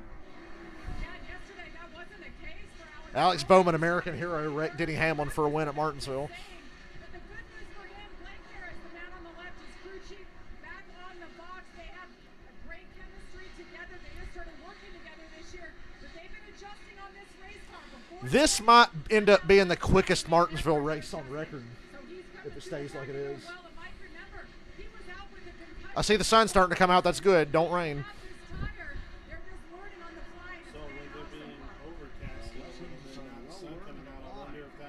All that. I think, let me check the temperatures there today because I know it's not cold. It was cloudy at the start, but I know it's not cold. I think it was like low 70s. Yeah, it's like 71. It's not going to get much warmer, but the sun's going to heat the track up. So. We need the sun to stay out. If you want to see more of an interesting race, you need the sun to stay out. Well, it looks like it's going to. He's fastest car on the tracks, Bowman. Enabling him to get off around that corner, straight drive up off, very low. I can't wait to see how that affects cars and stuff. A lot of speed. Priest can't get away from Almirola this run, which is interesting. They made is probably going to relay to the other 3 Hendrick cars. You know, as far as the next, adjustment, maybe if they are fighting the same thing, try something because he's definitely the quickest Hendrick car out there. Exactly what I was thinking, Bobby. If I was, Larson or Byron, I promise you're hearing chatter on their radios. Hey, what's that 48 got? Woke that baby up. Nowadays, more than ever, to see a teammate run top 5 while you suck is horrible because now you drive literally the exact same cars, the exact same shit. So it's like, hey, what's wrong with you? You suck. Your teammate's kicking ass. Anthony Alfredo and Ty Dillon ahead, who are already 1 down ahead of the leaders. Ryan Blaney, it seems. That's what Denny Hamlin said drove him crazy last year. And people said Joe Gibbs is fucking over Kyle Busch last year, giving all the good stuff to Denny. And Denny was like, we had the same fucking cars. He said one week I would drive one of his that was just painted to look like a FedEx car. So, no, we weren't fucking Kyle. Same shift in there. It just doesn't take much effort at all with these new cars and the way they shift. It was a big deal at first, thinking, man, they're shifting out there, but as you can see, it doesn't take much effort. I hope they can get rid of shifting at places like Martinsville. I know they didn't intend for that to be a thing. It's just the way these cars were built. It's like, oh yeah, they'll shift, and you can shift up real easy. If you used to at Martinsville, if you went into the corner and shattered the rear tires, you'd get loose and somebody would drive underneath you or move you out of the way. Now, you'll drive off in the corner, make a mistake, and be like, oh, grab a gear, and it just launches back. So. The drivers don't like it, but if you want to be competitive, you got to do it. Of course. So hopefully they can change that.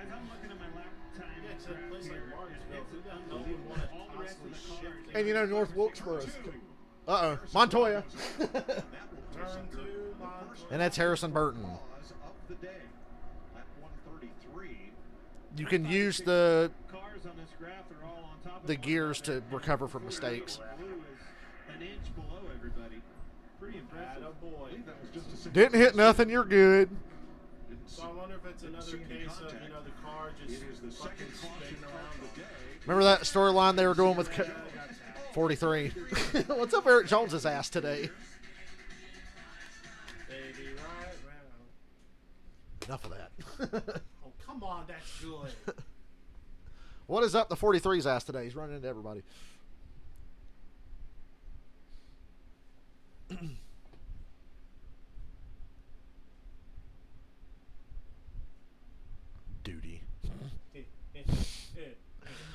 I know you don't watch Jackass, but on Jackass 2.5 at the start of the movie, Johnny Knoxville was the Jackass cast line. He goes, "These are the brave men that made this film possible. By God, they made it their duty." I mean, he looks straight at the camera and he goes, I just recently rewatched all the Jackass movies. "Really?" And I watched I mean, I love Jackass. By God, they made it their duty. That look he gives the camera. I can't really watch Jackass 2 because, God, they were just That's my favorite one. They were just being such assholes. But I like one. I do like one. One is just... The behind the scenes of Terror Taxi in Jackass 2 was funnier than the skit in the movie. That's the one I've always been like, nah, man, I'm not. Did they go too far? Yes. that I've always thought that since I first watched Jackass 2 with you. I've always thought that. Michael, that's the worst part about Harrison Burton. It's making people nostalgic for Matt DiBenedetto wasting the 21 instead of Harrison Burton wasting the 21. That's the bad thing about Harrison Burton. I have to hear people go, "Oh, Matt DiBenedetto was better than that car." How many races did he win? Shit. How many races did he win? Pit depth. Pit road is busy. Regan. I hear that NASCAR on Fox music, and suddenly I'm 9 years old again.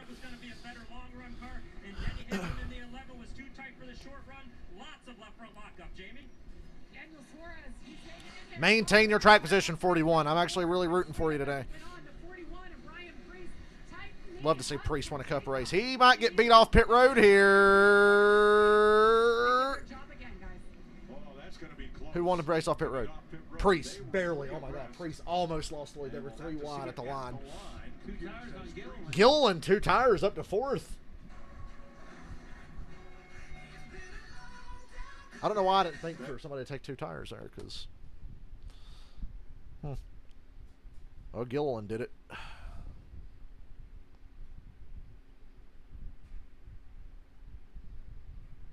Did you see there's behind the scenes of Terror Taxi when they put the pubes on Aaron's face?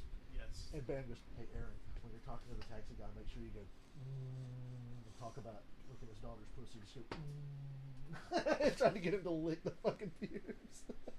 And then Aaron starts doing it, and Bam's behind him going, like he can't believe he just made him do it. I couldn't believe he did it either, but how was Aaron supposed to know? That is the best prank they ever pulled. They never topped that prank. I can't get behind it. I can't do it. I can't. And like at the end of the skit, Aaron goes, "This was in my mouth." "Why'd you put it in your mouth?" I mean, one of the motherfuckers had crabs. The really gross God one. Damn, And man. on the behind the scenes, they have Aaron. It's like a couple hours after, and it's set in. That, oh my God, that was disgusting. Like you saw, he was like relieved that it was not really him getting killed, and then he was pissed off about it, and then he calmed down, realized, okay, it was like a great thing for the movie, even though it was gross. But a couple hours later, he's just sitting there looking sad, like he's been crying about it. And they were like, "Which one do you think is the most gross?" And he's like, "Probably Ryan Dunn, because he never showers." Dunn was notorious for going months without showering. And then you hear Dunn say in the movie, "And I skipped showering for the last 3 weeks to make this a little more gross." So, oh my God, yeah, that probably had to be the worst. Yeah, between Dunn and one of the fuckers who had crabs, yes. God, man, I can't get behind that. Frank. I can't do it. I can't do it. I can't do it. I remember just seeing that in the theater. I watched that in the theater the day after it came out, and I was just gobsmacked. Like, I can only imagine how everybody reacted in the theater. There had to be just this massive wave of. Did Chastain stay out? He did. Oh no. Chastain's the leader. Chastain's the leader, and Todd Gilliland took 2 tires. Well, the good news is he's in front of everybody. Yeah, but somebody's gonna catch him. Whoever's in second. To see him back and wearing their colors. Well, the speeding police at Martinsville. The timing is all. Let me guess, Denny Hamlin. Nothing subjective about it. Welcome back to the NOCO 400 on FS1, presented by Who's bad? And the speeding police have nabbed the 23, the 19, Bubba Wallace, and the race leader, Martin the 41 Truex, got and too Ryan quick of a Preece. jump out of that last pit stall. I wondered that because I told you when they were racing off pit road, I was like, "Damn, how Priest won that? He sped. That's how he won it because he was getting beat." So at 41 spot. Yeah, watch. I have never seen anything from them to show me that they can recover from this. So Well, not only that, but usually with oddball leaders like that, that's what happens. As soon as they get to the back, they just stay out. And of course, it happened. Bubba did it, but Of course. yeah. Of course. I don't mind that. Yeah. I don't think you're going to fall clear back to 25th. So Truex, Bubba, and Priest all spent on pit road. I'm not going to argue that. Chastain's Of all leader. people, It why looks like Bubba? good on paper right now, but we'll see. If they get a long run, you know, we could We'll see see that. if Bubba can give up some. recover, but Listened in on Ryan Priest and company. usually every time I come over, something happens to Bubba. Why?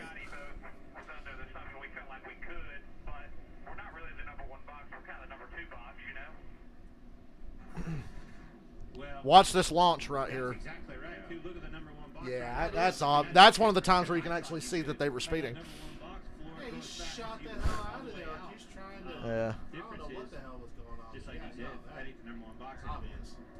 Major bummer. Just a mistake from a driver and team that aren't used to being in this position. Will restart in the rear along with Because I think you could have shown some patience there. Restart third. You're still pretty fast. So it's not even halfway through the race. No. early season. We're not even halfway through the stage yet, are we? We're a little past. We're about. Oh, okay. Yeah, we got like 40 to go. The Giants, or you'll see the White Sox battle the dominating Rays. All begins Saturday. What about the Cum Sox? When do they play?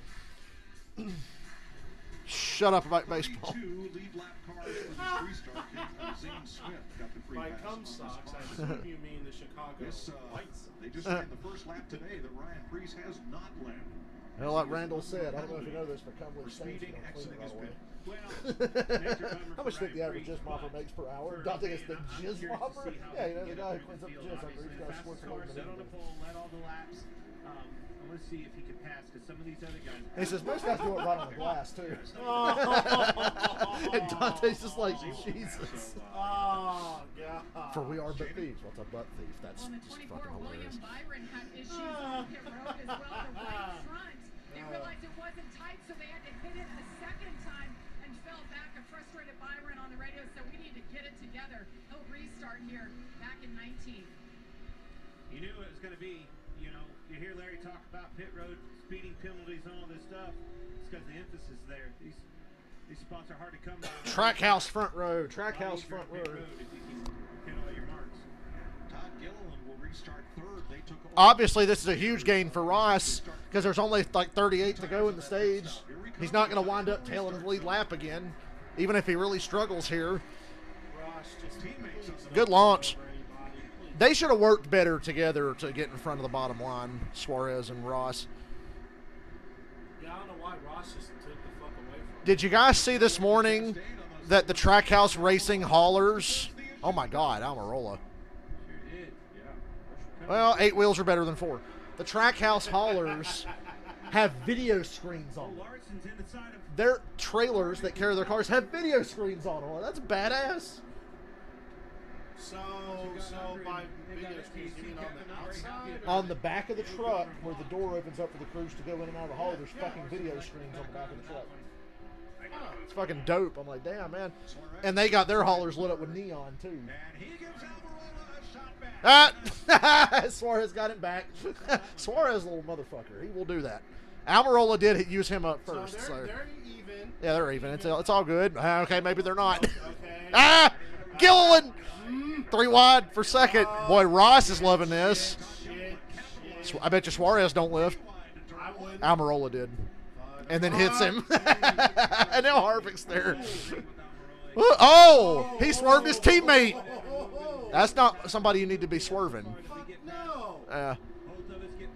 Harvick's just going to pass him, but yeah, I wouldn't be swerving Harvick. Yeah, if I'm Almirola, I'm just gonna let Harvick go. How about fucking Gilliland? Yeah, what the fuck? Is Gilliland lost? Yeah, excuse me, sir. The back of the pack is that way. Yeah, you might want to turn left. I think turn right at Albuquerque. I did not think that was going to work that well, but so far it's working good. And remember, it's a short run to the end of this stage when they took the. Oh, what a clusterfuck there. Shout out to Long John Silvers. Shout out to Red Lobster. William Byron got fucking Eiffel Tower.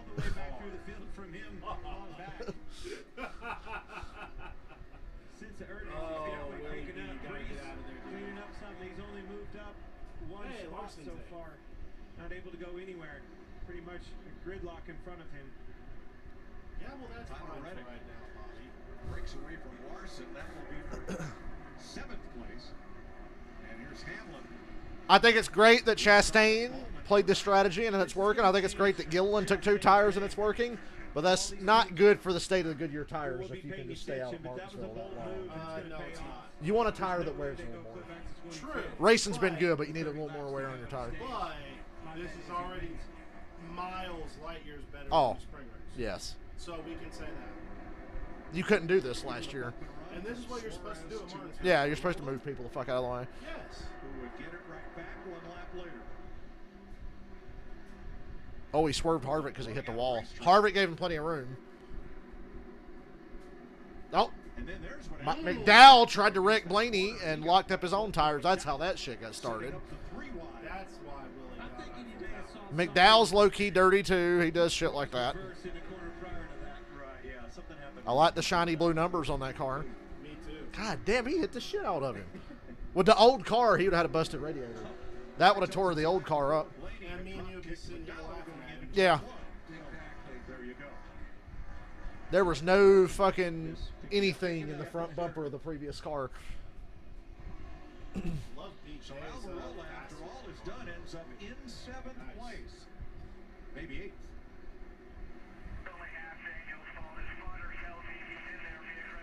8th. Well, it's nice of them to not totally blame Suarez.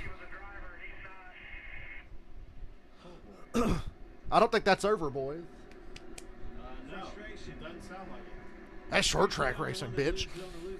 Good short. That's actual Martinsville racing. That one car is hanging out better than I thought it would. I was like, nah, those lap tires are not going to do it, but prove me wrong. Well, I think it hinted to this, and nobody can go anywhere in the back. And more shit with McDowell. Hey, Logano's doing a lot better now. Maybe 2 cars.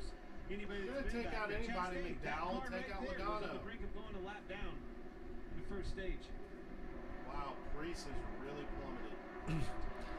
Yeah, well, if anything, he's bouncing back. So far, the first half of this race, track position has trumped tires, and now the sun. At least I know later they can do 2 tires or whatever. And Priest has a good enough car to where he could take no tires and probably be fine, like Ross is doing right now. I don't see me rating in my future here.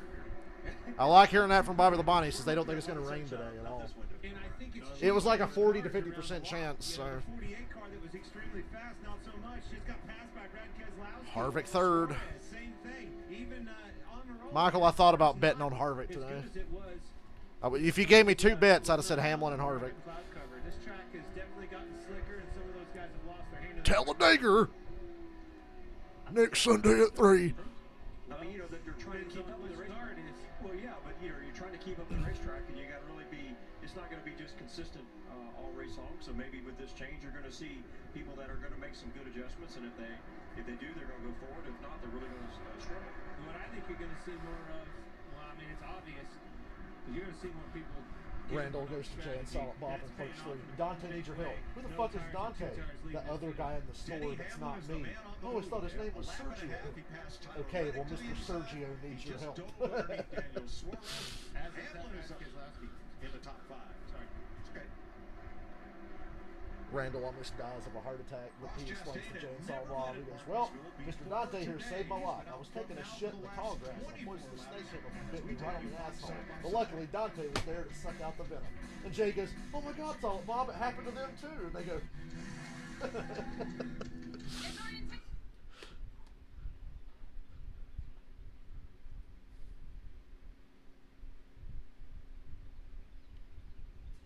Harvick's going to win the stage. I got 20 laps. Maybe not.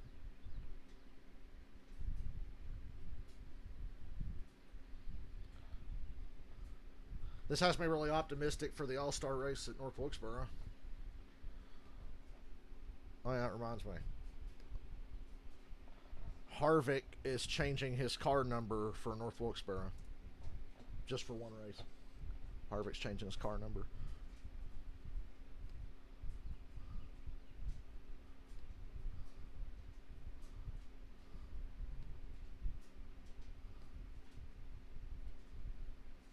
Where's it at?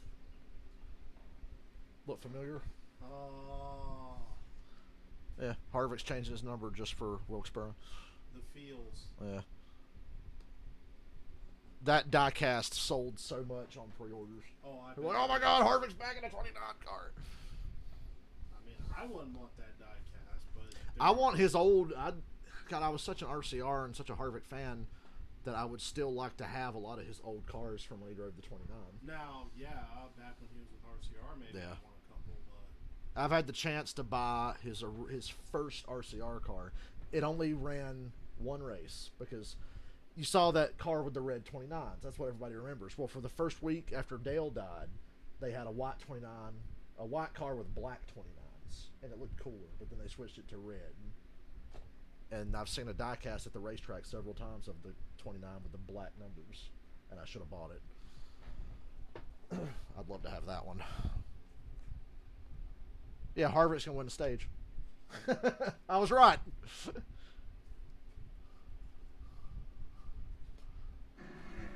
15 laps to go in stage 2. Here's an update on the Coca-Cola Racing family of drivers. Denny Hamlin. It's weird seeing a Hendrick guy as a Coke driver because Hendrick's been Pepsi for so fucking long. yeah, I know, right?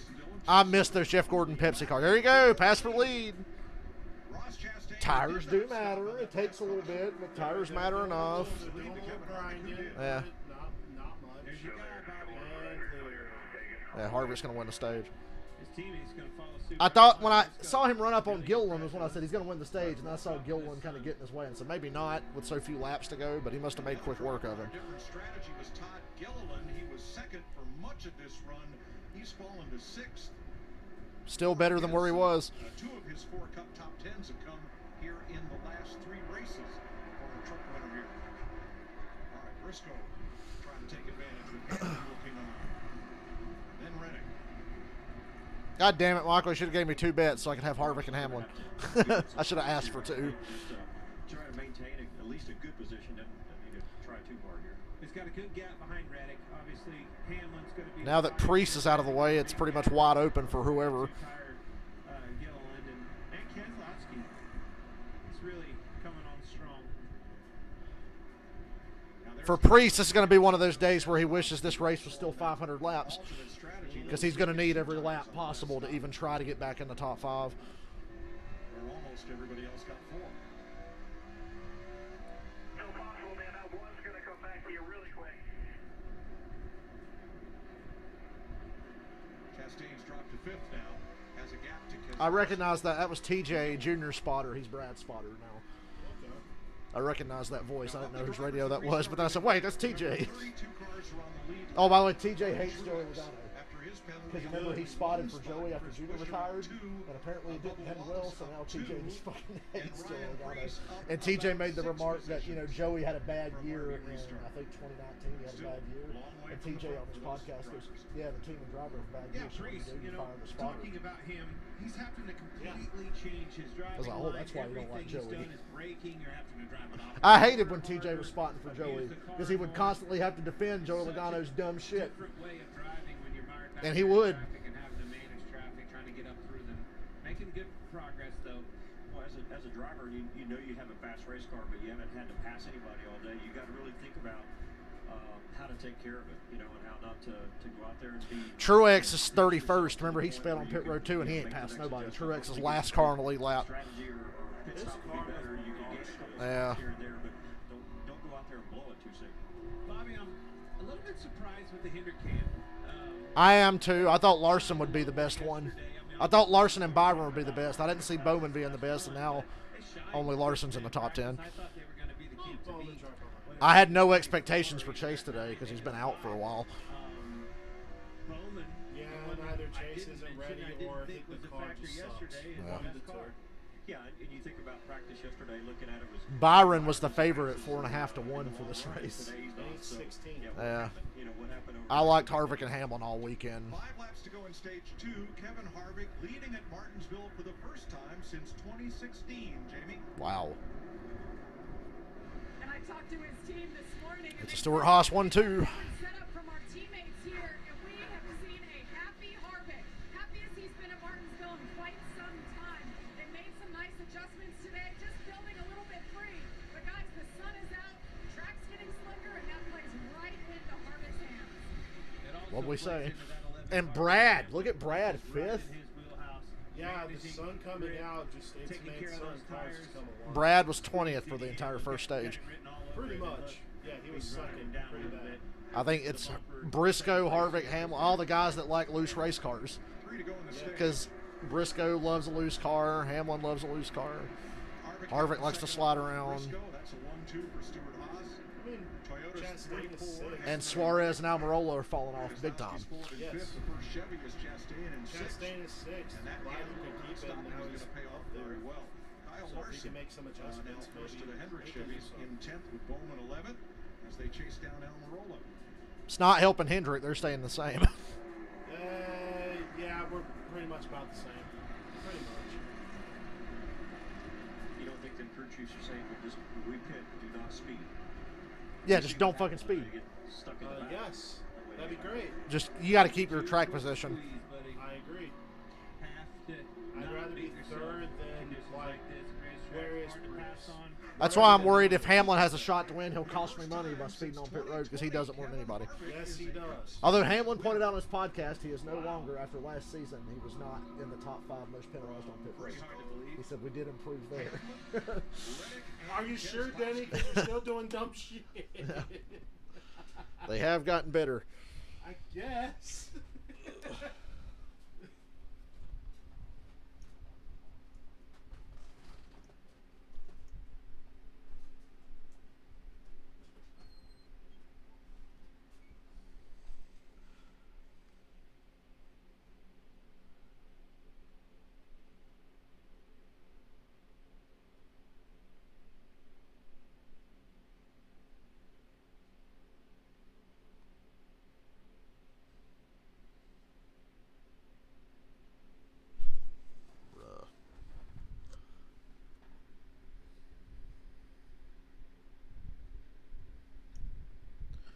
It's the end of stage 2. I think I've earned a Powerade.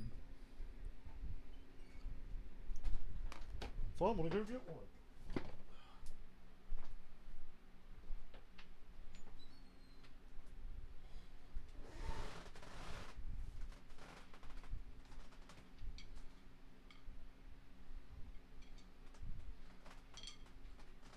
I watched the episode of South Park where Cartman wanted to be a NASCAR driver, but he can't because he's not poor and stupid enough to be a NASCAR.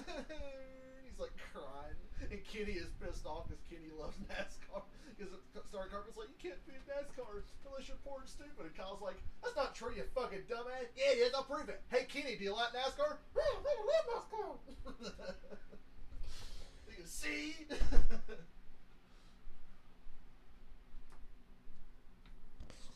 Wants to be a NASCAR driver, but he's not poor and stupid enough to be in NASCAR.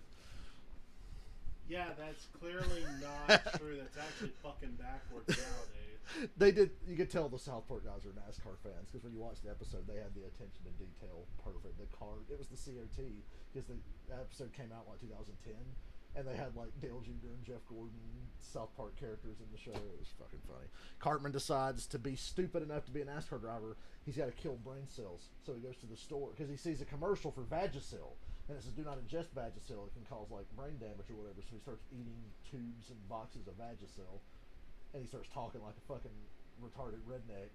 And every time something goes wrong, him and Butters go, "That's fucking gay as hell." Like, that's what they start saying. You try to sound like a NASCAR driver. That's fucking gay as hell. Yeah, I've recently been watching Family Guy again. Gotten back into that. I need to go back and watch that now that I'm back watching South Park. Trying to get caught up on a decade of South Park that I've kind of fallen off on. They come to Martinsville. Yeah, we're talking about Hendrick Motorsports. They just have one driver in the top 10. What do you see out of that? I mean, South Park though is still good. I don't know why South she's Park not is watching better. it. Yeah. South Park And is William better. Byron was No, the story episode of yesterday. South Park. I can't remember what they were talking about. They were bored, and Cartman goes, "Hey, damn it, I'm so bored. There's nothing on TV." And they turn it on. You see Family Guy. Yeah, it's like that time I did this. Cartman goes, "No, we are not doing this." And he turns off the TV. Yeah, no. Yeah, it's like that time I went to be down. Oh, no. As we're at the end of stage 2, this race is now official. We have crossed through 2 stages. And here are the stage points. God damn it, stop giving Tyler Perry money. He'll never go away. Hello. I watched that episode of South Park where they're two stages having the comedy awards at the school, and Tyler Perry's the only celebrity that shows up, and they're all just looking at him, but the black kid Token's laughing at him. Oh, sorry, guys. God damn it, stop laughing at Tyler Perry. He'll never go away. Hello. I watched a little bit of the Harvick leads them on to pit road. You're a shit-faced cockmaster. Why'd you call me a pig fucker, Terrence? Well, let's see. First of all, you fuck pigs. Oh, yeah. Well, fuck my ass and call me a bitch.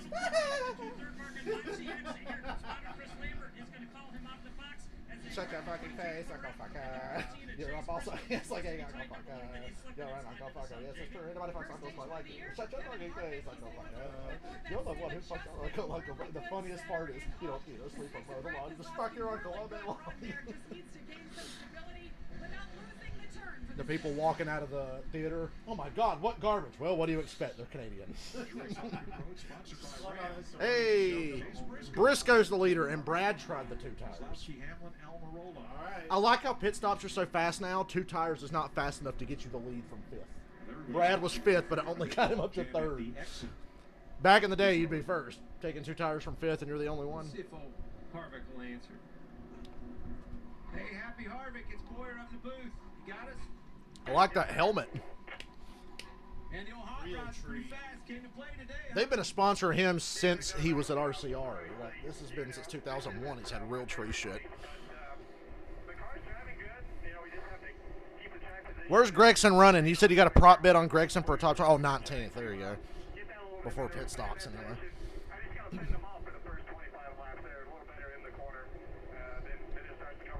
Now at the South Park 25th anniversary, they opened the show with a piano slow version of Uncle Fucker. Shut your fucking face, Uncle Fucker. Kevin Harvick is your stage 2 winner as we get ready for the final stage of this. Terrence and Phillip, you have been sentenced to death. Do you have any last words? Yeah, how about this for last words? Get me out of this fucking chair! They're on the Conan O'Brien show, and Brooke Shields is there, and they're talking about farts. He goes, I farted once on the set of Blue Lagoon. He slaps her in the face. That shit is so funny, dude.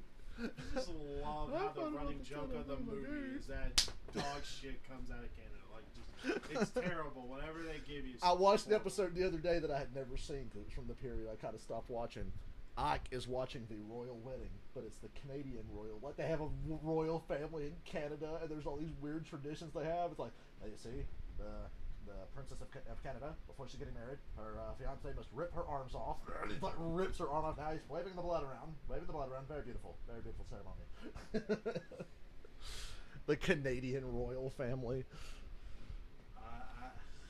And then the Canadian princess gets kidnapped, and Ike starts crying because he wants to go help. And it's like, all the Canadians must rally. And they say, if you are a Canadian, look in your closet and open up your emergency box. And Ike goes into his room and he pulls out this box in his closet and says, you will find a turkey sandwich and everything you need to get to Canada to help us wage war and find the princess.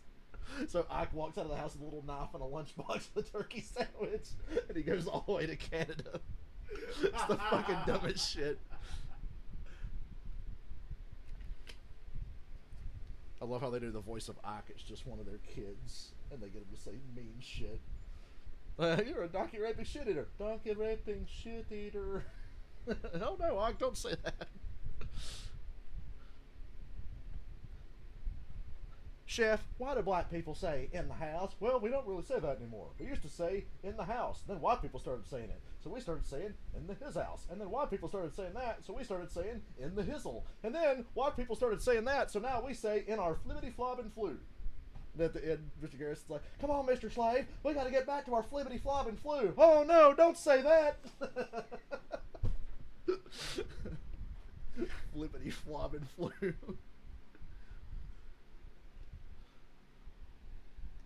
Remember the U.S. government's plan for the war with Canada was to make all the black soldiers stand in the front and get killed first. And Chef makes them all dive out of the way when the gunfire starts. Operation Human Shield my ass. Presented to today's winning driver and a duplicate to the winning. Saddam Hussein might be the funniest part of the South Park movie. That was. Oh, Satan, you're getting me so hot. Born April 11th. Why do you always make love to me from behind, Saddam? Are you trying to pretend I'm someone else? Well, who the hell else can I pretend you are? Your ass is big and red. Who am I supposed to pretend you are? Liza Minnelli? I want to say, I'm sorry there's more to this, and we'll find out. But those guys, those kids that were pushing this clock, they actually built that clock in their class. We were out there doing the You know, the grandfather clock looks cool without the tacky race logo on it. What class that was. That's actually, those kids that were pushing it, built it. Somebody's taking it home today. The Ridgeway clock has been a tradition. Getting cloudy again. Fred Lorenzen, Kinda. the first one in 1964. Did you know that, Bobby? No, I did not know that. See, my man knows. Man. Let me check Bobby Labonte's racing references while I'm sitting here. Did you kids know that from like 98 to 2003, Bobby Labonte was like a top guy? Like, he had like this 5-year window. Oh yeah, he's the shit. He's the real deal. Won a championship and everything. I drove it. Brand new V8. That's right. You've driven it. Drove it Thursday. Won a championship Pretty where cool. Dale Earnhardt finished second in the points, and it was in the middle of Jeff Gordon's most dominant era. Frankie Muniz. Bobby Labonte. So I gotta look at his Chase racing Briscoe, reference. whose pit crew just ripped off a 9.9 second stop. Let me highlight Bobby Labonte's best run Teammate Kevin in his Harvick. career. Here's some Harvick audio. Want to do it? You don't want to do it? He does not want to do the teammate restart. No. All right, what do you want to? What do you think? I think bottom. That's my choice. There. 95 to 03. I'd say, yeah, Bobby Labonte's pretty damn good. Lets the outside driver go ahead and drop down to the Crazy. Because you don't really, nobody looks back and remembers him as anything that special. Because the tail end of his career was so nothing.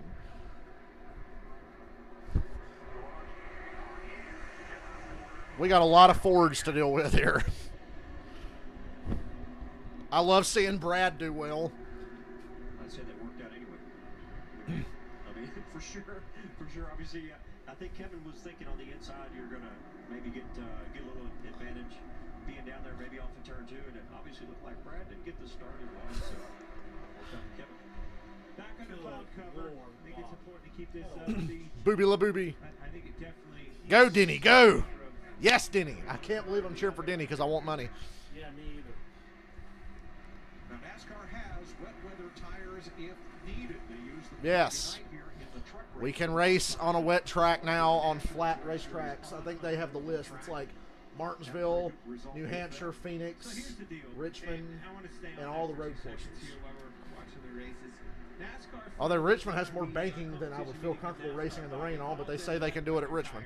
They didn't call them rain tires, and I think that's important to as we continue to develop and sell that as a pitch to our fans. You know, don't lose track and think that they're going to run in the rain. We've learned that lesson. In the wet, we can run. Yeah, it's not. It goes back to I think it's real. It's like we're not going to run in the rain, but we'll run on a wet track. So if it's not raining, and we saw If it's drizzling or raining a little, they'll race in that. But if it's like a fucking downpour, they won't. Racing in it, but it had raining, so it was just they helped dry it and get some laps in. And those good years will get you back. They still didn't try hard enough during the truck race to let them race on the wet track. They tried to dry it too much. Try to put on slicks. They put on a good Just you show. can't trust the truck series for shit. I like watching them. You know, Coda was probably too much thinking back on that race, but I ran, you know, in wet weather at the Roval in Charlotte and loved it. Had a blast out there on it. Todd Dillon looked like Lewis Hamilton on the Charlotte road course when it rained that one time. Oh, 48 getting a little pissy here. And now there's a big pissing match behind them. It's just one thing leads to another. Bowman's been doing that. Yeah. That's the thing, he's been doing it. Yeah. Right behind.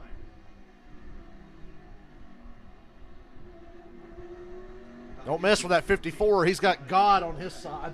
I know, right? He will smite you. You have no idea how bad I want to beat this shit. Everybody wants to. No, I'm going to push them all out of the way. I'm going to second first. Look at old Dennis here heating it up as we hit the halfway mark. Yeah, I know. What the hell, Talked about Dennis? What are Stuart you doing? Haas. 11 is He called his shot and I bought it, so keeps getting that car faster and faster. he is getting a little better every time there's a caution or a reset. Like he's getting a little better. Bell's better now. Bell's 11th. Grandfather clocks for Martinsville. He shouldn't be late anywhere. He knows what time it is all the time. Every car was That's funny, okay. Give Bobby Labonte credit. That was a good one. For Bobby Labonte, that was very I miss those old 18 Interstate Batteries cars he drove. They always looked so cool. maybe he's never late. So Interstate Batteries is 5 gone. wins for Hamlin. And They're a in part-time 18 sponsor, starts and here, at different points this year, each of the 4 in his Gibbs guys most will have an recent Interstate Batteries 15 car. Hamlin, all of them, races. they have an Interstate And, Batteries car. Look at this Not year. enough. Yeah. 0 top 5s in the first 8 races Can this they year. not just Read that link he up said with on his somebody? podcast, Like, he called come it on. They've been with Gibbs Gonna since get on the roll with his '92. 11 car, and it's gonna start right here Yeah. this weekend. I do miss when it was full-time, though. Might just Yeah. happen. I love their car. I love the throwbacks they've ran in recent years in Xfinity with Gibbs, where he would run a Bobby Labonte in a throwback car at Darlington or something. Or the Dale Jarrett one from '93, because Dale Jarrett was the first guy to drive the 18 Interstate Batteries car. 24 car was so fast. And again, My favorite is probably Bobby Labonte's from like '98 to 2000. I love that car. Be better, but or did other people make better adjustments? So, God, poor Priest. You know, it's gonna be frustrating for that team knowing they had a fast car yesterday. How about it, Jamie? Yesterday, Sun's coming back out. was the car to beat. Schizophrenic racing. Yeah, Mike in the car I know, hasn't right? been terrible. He didn't have track position to start, but they've had not one, but 2 slow stops. Had another issue when he came in. He was nosed in. They tried to get the right rear weapon. Where did you kids learn to talk like that? From Terrence and Phillip. Well, apparently they said, okay, eat penguin shit, you ass bonker. I think the difference from yesterday to today is track Oh, I position. love We Mr. looked at Mackey. it, Okay. crying out loud. 25th place, couldn't go anywhere. Almost went a lap down. Last car in the lead lap in the first stage, I just can't and believe led we as Liberty the last, University as a half of that sponsor stage should be before getting past tied that. in. Liberty Bibberty. Look, now the Nah, track is Liberty going to have University, half. that's a Turns Christian 3 and school. 4. Shane Oh, yeah. turns 1 and That's 2 why in it should be first. high. I'm surprised it's That's not. it kind of makes it tough on what to do. But you know, thinking about like Denny Hamlin, you know, knowing the racetrack and knowing your race Yeah, car that's and the what you school want that here. gave He didn't us win Malik 5 Willis cars, for better. 5 grand finals last year. What a waste. For now. So far, Definitely a waste for Tennessee. They're going to cut him. you do realize how badly I am like just sweating as that is we Ryan might go Priest. Anthony None of them are Richardson back up first into the top overall, right? 20 yet. I 20th is don't Chase fucking- Elliott. It's so precarious, but so good having the first overall pick. Because if you fucking miss, you just feel it forever. You're just I like, know, God dude. damn it. We haven't had it in years. And Yeah. the last fucking thing we need to do is something. pick It's gonna be over there, AR-15. not on the racetrack. Let him be somebody Not from else's that far problem. back. I saw the other, I can't remember what the numbers were. I saw Dan Snyder's record as a team owner, and it was horrible. Of course And I was it like, is. yeah, no shit. Washington's been terrible for years. Me and you have been alive long enough to know these other shit. Yeah. As some dark I was alive for the whole run. building I've to been, the southwest. we've been Before they get screaming here, for years let's that have Larry Snyder give us a look at needed to today's sell. right combination. Well, Mike, let's take a look at Denny Hamlin and crew chief Chris Cabehart. This is their 5th season together. They have 16 wins, including 2 Daytona 500s. They've made the championship 3 out of 4 years. And haven't They won a the championship Xfinity once, Series but race go on. together back in And 2013. haven't really All done these shit, together but could okay. lead to Denny getting his 6th Martinsville win, and not only their first win of the year, but maybe even their first top. Very few people in the world of NASCAR have their head up their own ass like Denny Hamlin, despite the fact that he's a very good driver. 1 second back. Yeah, I know. Like, With Harvick. 5 between seasons Denny together, Hamlin you've and only won leader 16 Chase races. Briscoe. That's nothing to write home And about. there That's you're looking back Compared to at like Hamlin. Larson, who won 11 in 1 year his first year with injury. 190 laps to go. That's a high standard though, Martinsville, Virginia. because Kyle Larson was on his 1998 Jeff Gordon bullshit in 2021. yeah, but I mean, it's just like 16 wins in 5 seasons. That's basically 3 wins a season. Oh, look at all so. of Bobby Labonte won 21 races. So I hate when people say Dale Jr. wasn't that good. He never won a championship. He won more races than Bobby Labonte, who is a champion. He won more than Terry Labonte, who's a 2-time champion. So he's definitely better than the Labontes in one aspect. Yeah. Let's look at the races he won. Charlotte, my dad tells me all the time he was at that race. That was the 95 600 at Charlotte. And my dad said there was a crowd of people, and they were all talking before the race. Who y'all think's going to win? And my dad was like, I think Bobby Labonte's about to kick ass here. Okay. And then Bobby Labonte went out and dominated. That's credit to my dad. My dad was tuned in with this shit back then. He knew, and he said, yeah, I like Bobby Labonte this week. Look at, I forgot just how good Bobby was. Okay, I'm just going to list off the tracks he won out in the order he won at. Charlotte, Michigan, Michigan. Atlanta, Atlanta, Atlanta. Talladega, Dover. Pocono, Pocono. Michigan. Atlanta, Rockingham. Indy, Darlington, Charlotte, Pocono. Atlanta, Martinsville, Atlanta, Homestead. Boy, Bobby Labonte was good at Atlanta. I heard Atlanta and Charlotte. And in that time period, Tony Stewart won at Atlanta several times too, and they were teammates. Because Tony drove the 20 and Bobby was in the 18. Gee, I wonder how Tony got so good at Atlanta. Yeah. So Joe Gibbs Racing had a monopoly on Atlanta.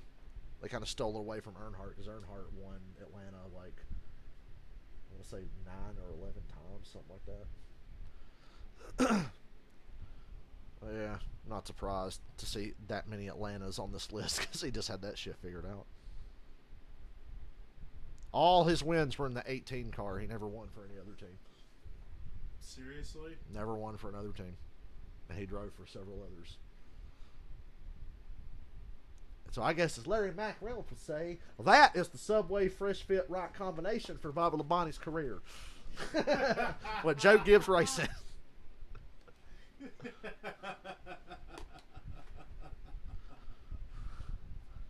I remember there was a race. Bobby Labonte only pissed me off once, and he didn't even do anything wrong. It was just me being mad that Junior didn't win. Bobby passed Junior at Pocono one year with like 3 laps to go, and it was like, like, God damn it! That was 2002. Junior was about to win Pocono, and fucking Bobby got his ass late in the race. Passed him clean, because that's how Bobby raced. So you couldn't say nothing.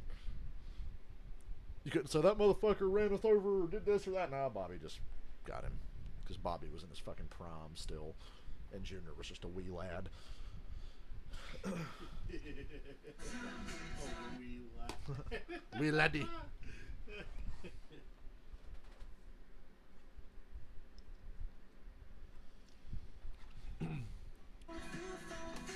Get on with it. NASCAR's best chasing McCloud, the Ridgeway clock. It's a 3-car race. They got a 5-second gap over fourth. 400. NOCO, originally a contraction of no corrosion. They've been in the battery business for a century, and they make great battery chargers and jump packs and batteries. Fascinating. Great products. I'm sure it is. They paid the bills, so yeah, good product. 180 to go. Chase What are you drinking there, Drew Carey? Depends on whatever wants to give me money.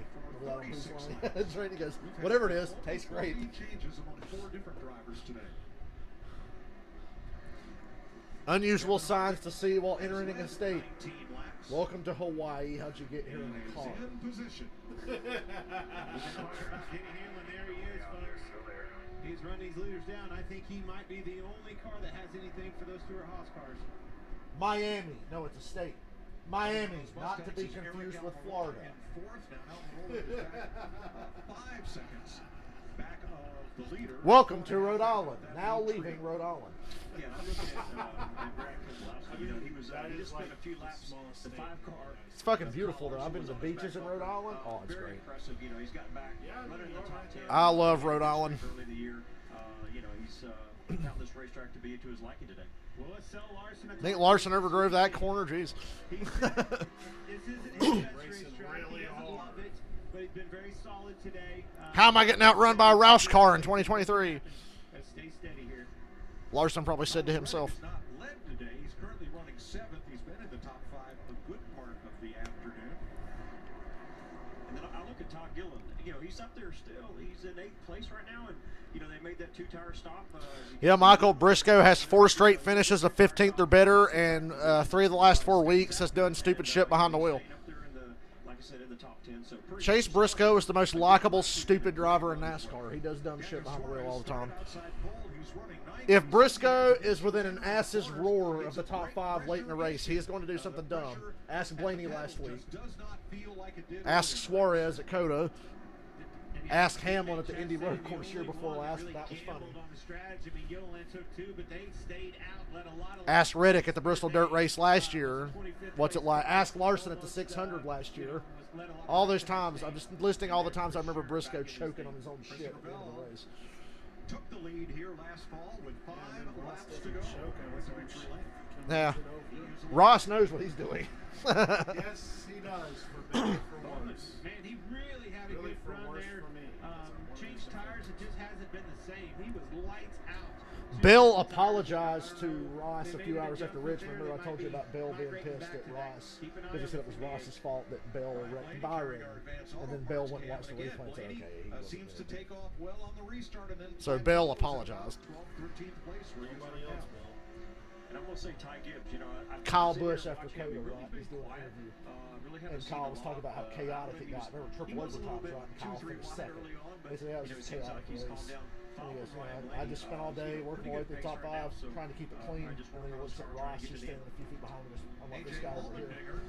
Was trading a lot of pain early in this race and now has settled into a rhythm. Just throw him under the bus in the middle of his interview. Calls it, I kept it clean. I like this guy over here. Right behind him. 16th place for Corey LaJoy. That's overachieving. Corey runs good at Martinsville usually. I remember him having good runs here before. I'm not going to say that sponsor name out loud. People might cancel me if I pronounce it wrong. Ricky Stenhouse has been kind of within the top 20. Oh, wait. You're black, Anthony. You can say it. Anthony, what's that sponsor on Corey LaJoy's car? Let me see it. I'll pronounce it. It was NEGU. What is that? This is not the day that they were looking for. I think, you saw Anthony's black. He can say it. Oh my God. Only he can say that sponsor name. Yeah, there you go. Remember the video of the kid at the spelling bee who was asked to spell the word negus? And it was like Neegus. And the kid's like, wait, what? Like, yeah, spell negus. And he was like, I was wrong. Sorry. his brain just froze. He was like, what the fuck is that? Not want to spell that either. I just said, can you use it in a sentence, please? No, really. Use it. Do another sentence. No, like seriously, we need it in a sentence. Remember the South Park movie? We were just talking about that. The video of the kid at the spelling bee when they're talking about the Terrence and Phillip movie has taken over the country and is having a drastic effect on our youth. And there's a kid in the spelling bee. All right, spell forensics. How the fuck am I supposed to fucking spell that? What the fuck? And they go, spell forensics. And he goes up there, SUCKMYASS, forensics. He says, suck my ass from the board. That's a stupid fucking word. How the fuck am I supposed to spell that? SUCKMYASS, forensics.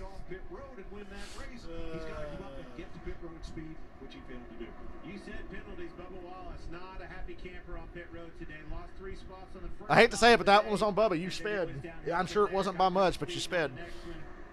At least it's on him for once. Kyle Busch is 25th. Austin Dillon 27th. I'm not surprised by that, but as soon as I see where somebody's running, I look to see where their teammates are. It's just shocking that Kyle's down. So that's why it sounds random when I be like, man, Hamlin's 3rd. Man, Truex sucks today. Because I'm just like looking at where teammates are running. Not the day you're looking for, but still got a lot of racing to do. Brad being 5th and Busher being 24th is odd. The good thing about it is he has been lower. So Logano 23rd. Penske sucks all around today, I guess. This one surprises me. He's been very solid week in and week out, and his teammate Austin Dillon. They're both back there. 3 cars under a blanket for the lead. Truex just got lapped.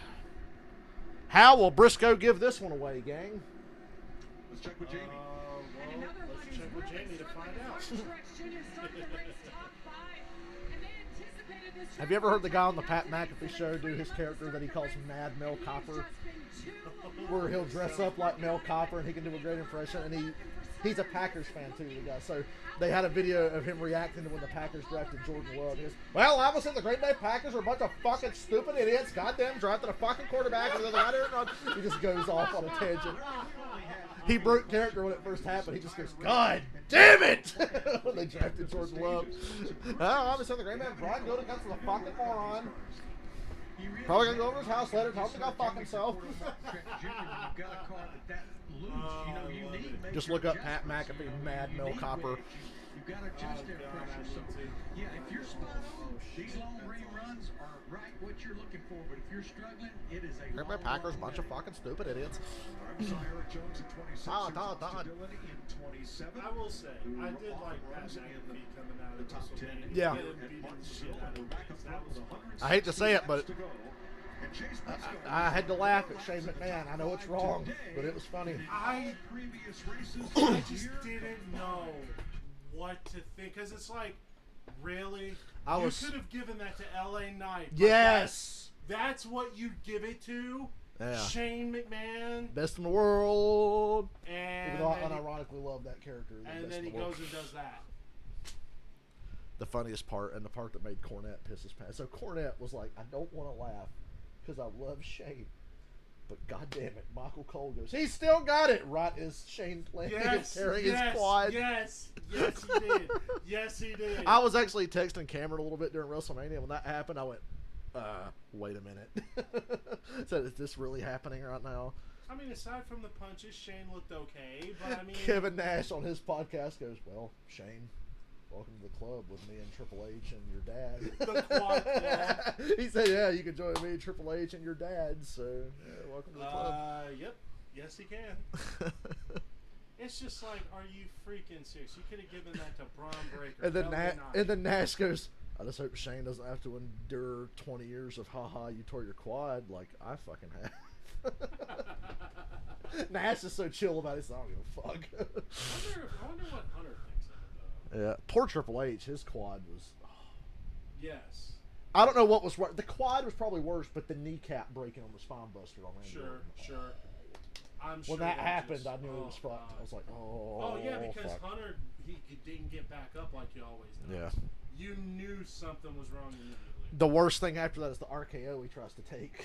And I'm sure that did it in. That was it. Yeah, well, what made it look bad was him trying to not hurt his knee while he took an RKO. It was like a stop motion RKO that just didn't look good at all.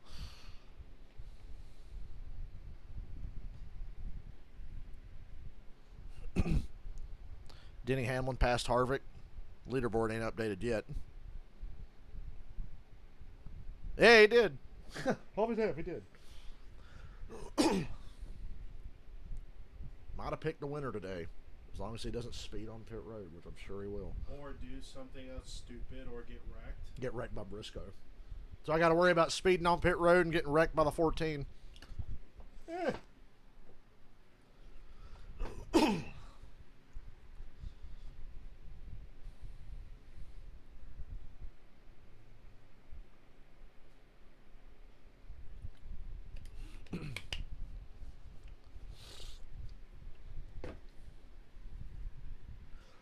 God damn it.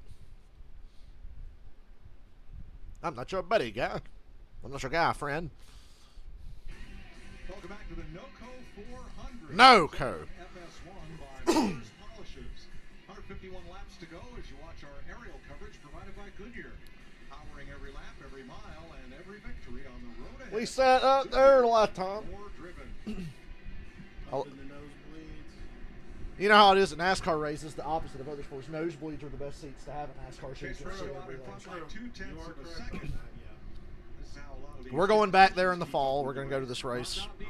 And it's no longer his teammate Kevin Harvick Yeah. behind him. Denny Hamlin passing him and right on the back bumper of It was Briscoe. awesome. Hamlin laying some You like the awkward pauses for commercials that are even more awkward in person? Yeah, it was really weird. It was really very weird. good on a long run. How hard Let's go, Dennis. to let this track come We got a long run car and a long run kind of race. I wouldn't be surprised there's no caution for the rest of the day. Because, you know, you don't want to see Diddy go outside. Yeah, go Dennis. A little bit of break Oh, we because he did was too. cars faster, Boys. but, Fucking you know, I love mean, it. the track, the rubber lay down, you know, you the grip level and what your car is doing, the balance, and, you know, you just got to be really smooth and make every lap count. And, Smack him in the ass, you got, Dennis. you know, you just got to read the track as much as possible. As we see what Denny does, he goes up a little bit, comes down a little bit lower, tries to get a little forward drive, try to get up underneath. Jedi Survivor comes out on PS5 in 2 weeks. Hamlin to the inside to make I it just pass. hope it's not one of those games where, you know, it's And like it'll be a the first time movie, you Denny know, the Hamlin has sequel led always today. sucks. I've been watching gameplay footage of the shit they've The done. gameplay shit. It's like the evolution from Arkham City to Arkham Knight. As far as gameplay, like, oh my god, like the shit we can do in this one. I'm like, salivary. I've been playing the hell out of Fallen Order to stay good at it because it's a hard game. Yeah, I tried to play Fallen Order. And it's, like, It's hard. Oh my god. It's so good though. Oh no, I'm not saying it's not good. Yeah. It's just, I was like, oh my god. Yeah. I don't know if I'm made. You have to pay. So you have to like learn every enemy's attack pattern to know when to parry. I know that's something they worked on. So I'm gonna get my ass kicked in Jedi Survivor because there's new enemies, but the similar enemies from the first game, oh, I got them shits figured out because I've played through the game so many times. In the front tires. I even play on a higher. I play on the second highest difficulty now. I played on like there's story mode, which is baby mode, and then there's like He knows how to feel Jedi that. When you Master. feel those little things I think that, there's some guys with less something experience might not else. know. No, They might it's rely on the crew story chief. mode, Jedi In Knight, this case, the Jedi runner Master, kind Jedi of knows a little bit Grandmaster. more I play on what he Jedi needs to Master. roll I'm those on center the second corner highest to get difficulty. some speed up on.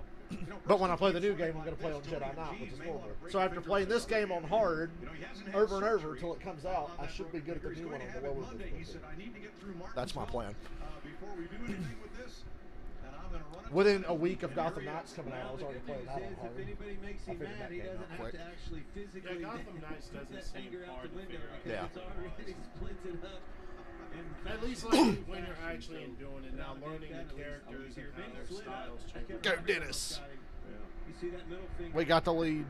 Lots of screws to be added. There we go. Right there. Which one? Cracked all the way down. That's the good one.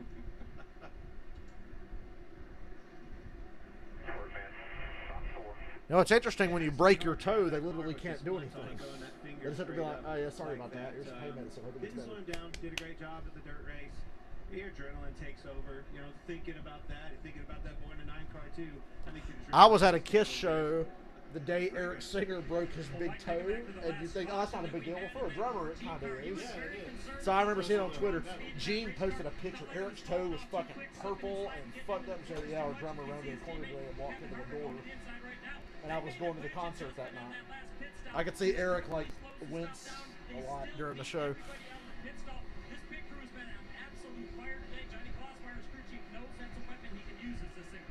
Stuart Haas, second, third, and fourth. car right there is fast.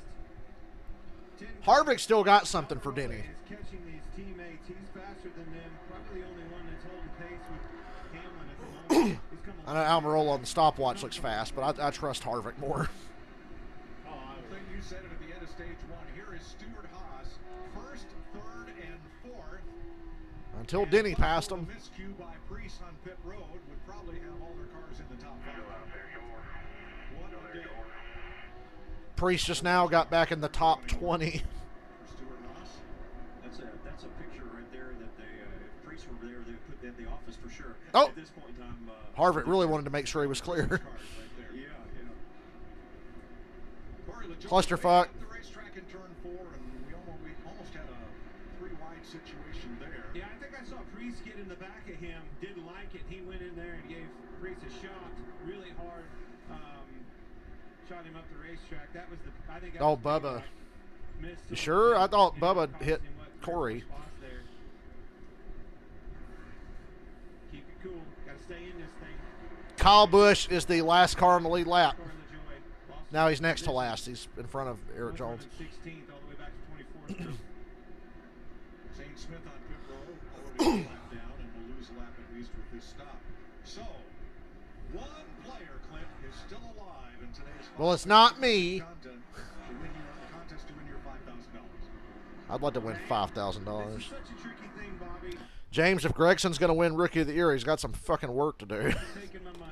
Because Ty Gibbs, the other rookie, has 4 straight finishes of 11th or better. I think if And Noah ain't done shit because he ain't shit and ain't never going to be shit. Free to play, guys. Fox Bet Super 6 app. He'll be back in Xfinity in like 3 years or so. Probably driving for Junior Motorsports again. Good race fans, and it shows. Or Colleague or something. Solid picks each and every week. Yeah, obviously, watching the screen here, I'm looking at Denny Hamlin. He went past Kyle Busch on the inside. Yeah, Kyle Busch is a lap down. Better now. And didn't see that coming. I thought Kyle would have been a little further up, but obviously he's Dylan, I got Hamlin. Yeah, just never recovered. If Michael had given me 2 bets, I was going to take Harvick. Oh, Eric Jones. 133 laps to go. Denny Hamlin in command at Martinsville. And of course, Fox don't say nothing about it.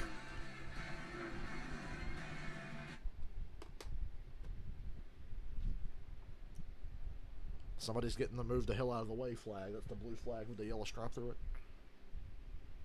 That's the get the fuck out of the way. Actually, it's not really get the fuck out of the way. It's just letting you know, hey, leader's coming if you don't know.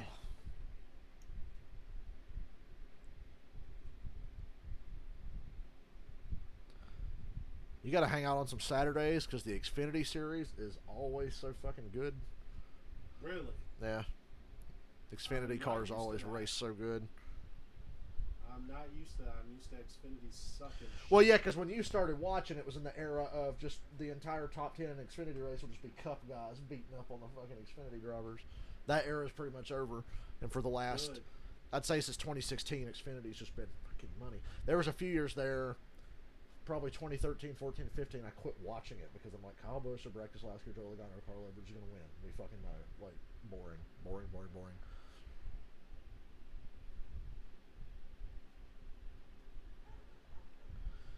And the aero package they had was shit. But then they took all the downforce away, and they've limited Cup drivers in Xfinity, and the racing's just been amazing.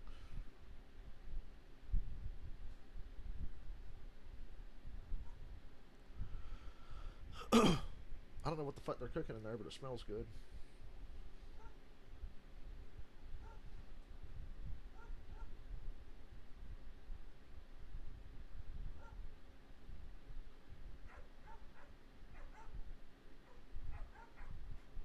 Tony Khan is Cocaine Bear. Cocaine. Man, I like Tony as a person. Oh, he's a good dude. Heart's in the right place. Structure. Gosh, man. Tony Khan, I was going to say on Facebook, I forgot to post this. I was going to say, Tony Khan is the reason why I don't even like to play GM or Universe Mode in WWE, because I can't fucking book a damn company. And he can't either.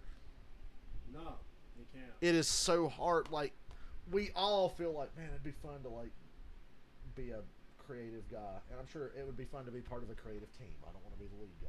Well, of course. Because putting a whole goddamn show together is a clusterfuck, and keeping it and making it make sense every week. Triple H is a madman. He does it under the toughest circumstances. His work for Vince McMahon. Well, I mean, he's a genius. The work he's done, beautiful. And I said last year when he took over, it's not going to be an overnight thing. No, it wasn't. And I'd say Royal Rumble this year is when I said, and sure enough, that's when it started to get good. It started peaking. Because I was like, let's see where they are for the Rumble. Because he took over just before SummerSlam. I was like, give it to the Rumble. Yeah, that's right. It was just before SummerSlam. Because he's not going to come in and go, all right, reboot everything. Fuck He this. can't. Yeah, he continued the shit that had started under Vince. He had to. Moved it around and got guys in the right position. Yeah. Get guys in certain places. Sami Zayn said recently, and he, once again, they can't say it's Vince, but he said under the previous creative regime, I was told that you're never going to be on screen with Roman Reigns. You're not. Oh. They said Corey pinched Kyle Busch in the wall, and Kyle just knocked him out of the way. We got a replay? Oh. Okay. What happened here? I don't. Looked to me like Kyle came up off the corner and Corey came off the wall, but Kyle thought Corey came off the wall harder than he actually did. Of course. And Kyle's having a bad day, so he's extra impatient and pissed off. And then he flipped him off on the way out. And Corey was running better than him before that.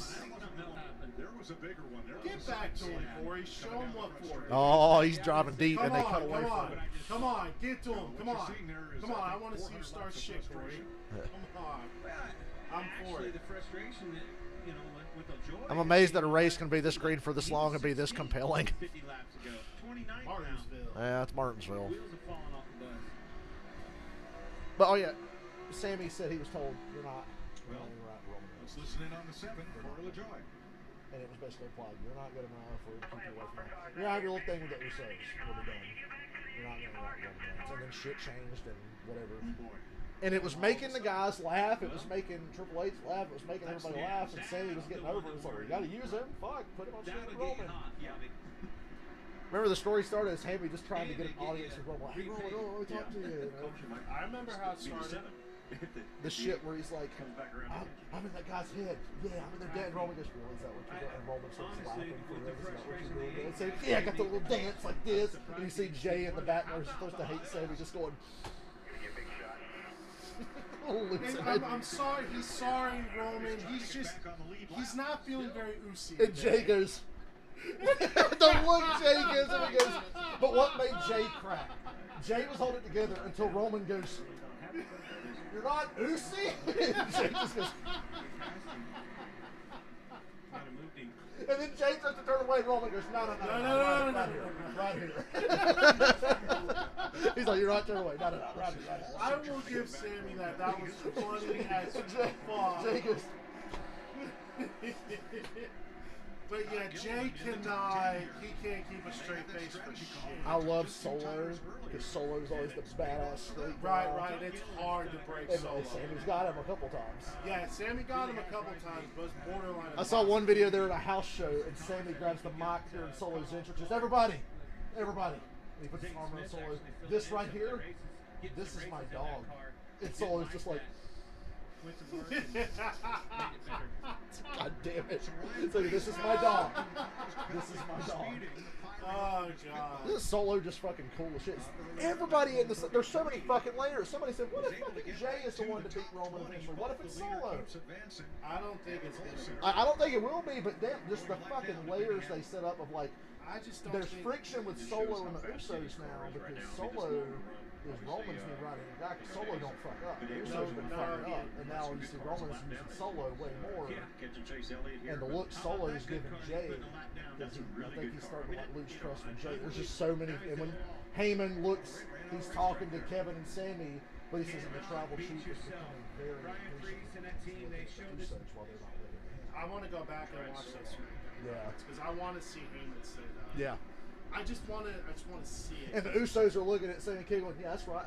There he doesn't know that Heyman's looking at them. Seconds ahead of Kevin Harvick and working heavy traffic. It's just, I hate it for Solo because he's being built as this badass and stuff, but he didn't do shit in NXT. All he did was challenge for North America. He's got a very Taz-like quality to him that I love. Yeah, he does. Because he's not the biggest guy, but he's a sawn-off little fucking badass. I like Solo. It's just he didn't do shit. He's got a great entrance. I love his entrance. Somebody said this is the most gangster fucking entrance I've ever seen. It was last week on Raw. He comes out, you know, the lights are on him. And when the lights come on, it's like the Usos just appear behind him. They're the whole time in the shadow. It's like, that's a fucking baller-ass entrance. It's just he didn't do shit in NXT, so you got to give me more to believe in. You're seeing green flag pit stop. Green flag pit stops at Martinsville.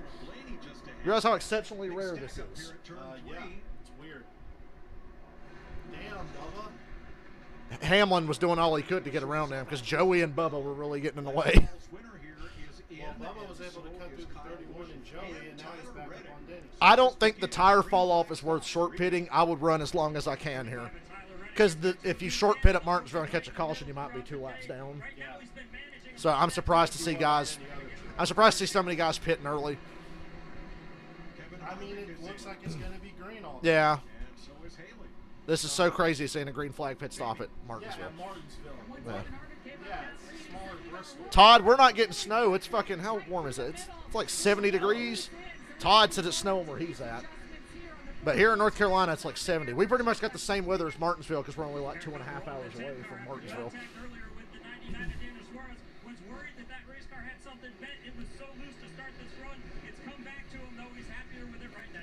When Roman says, can't find your Uso, that's one more top where Jay's like, I just love how Sammy went about the Uso thing. It's so funny. He's sorry, Tribal Chief. It's just he's not feeling very Uso. Jay Uso is the MVP of this whole motherfucking angle. His facial expressions. He didn't want to turn. He still loves Sammy. Yes, he does. But he said that's my blood. That's my twin. Because he never would say, man, to hell with you. He said, that's for family shit. You wouldn't understand. He didn't want to do it. He stayed off TV for 2 weeks until Roman told Jimmy, if Jay don't do something, it's on. And as soon as he said that, Jay comes back and he's like Sammy.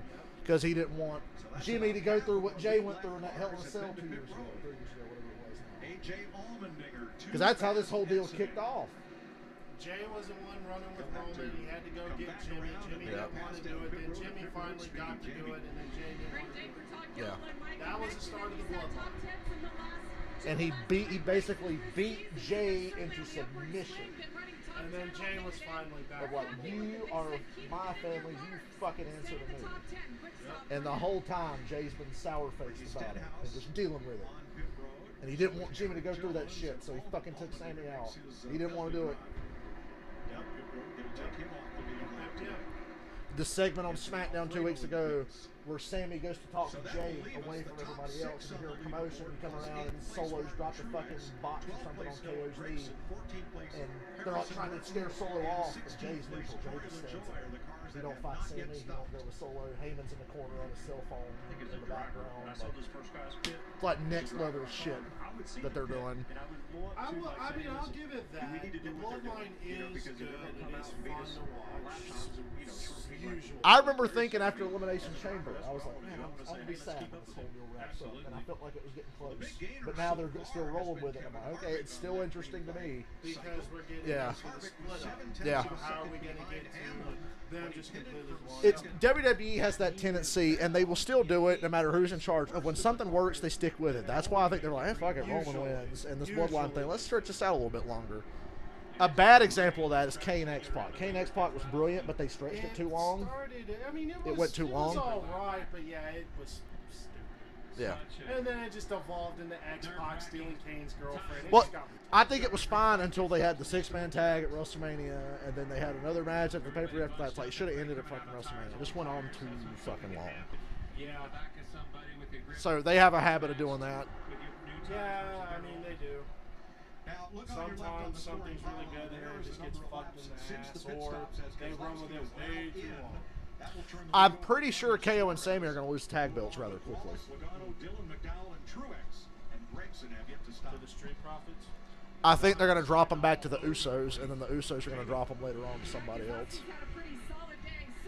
I feel like, and somebody was saying they got the Saudi show coming up. Sammy can't go to Saudi. They'll kill him. Literally, he's Syrian.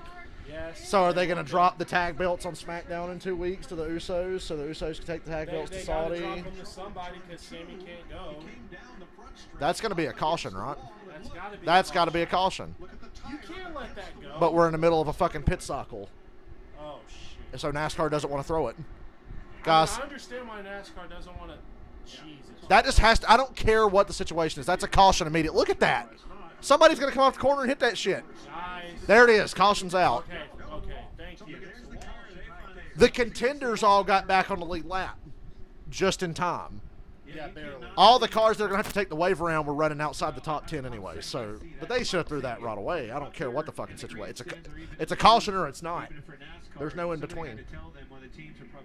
But I do understand why NASCAR didn't want to throw it right away.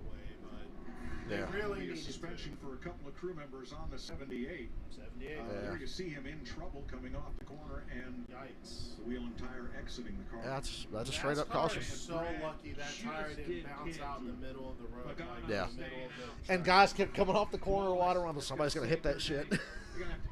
But again, like I said, I understand why they didn't want to throw it immediately. I get it, but you really need it. Suarez, Wallace, Logano, McDowell, Truex. Oh yeah, this saved Bubba's race. This caution.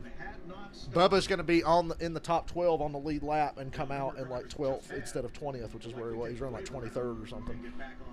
And Logano and Bubba will be on the lead lap. So what a fucking break. Oh, God. For those 5 lead laps. Suarez catches a huge break here too. The ones with those numbers over 100 on your scoring pile. Absolutely. Michael, are you talking about Buescher's tire at Kansas a couple years ago? When it rolled out in the grass and NASCAR sat there and sat there and sat there. 10 laps later, all right, everybody's pit stops are done. Caution. Fucked the whole race up.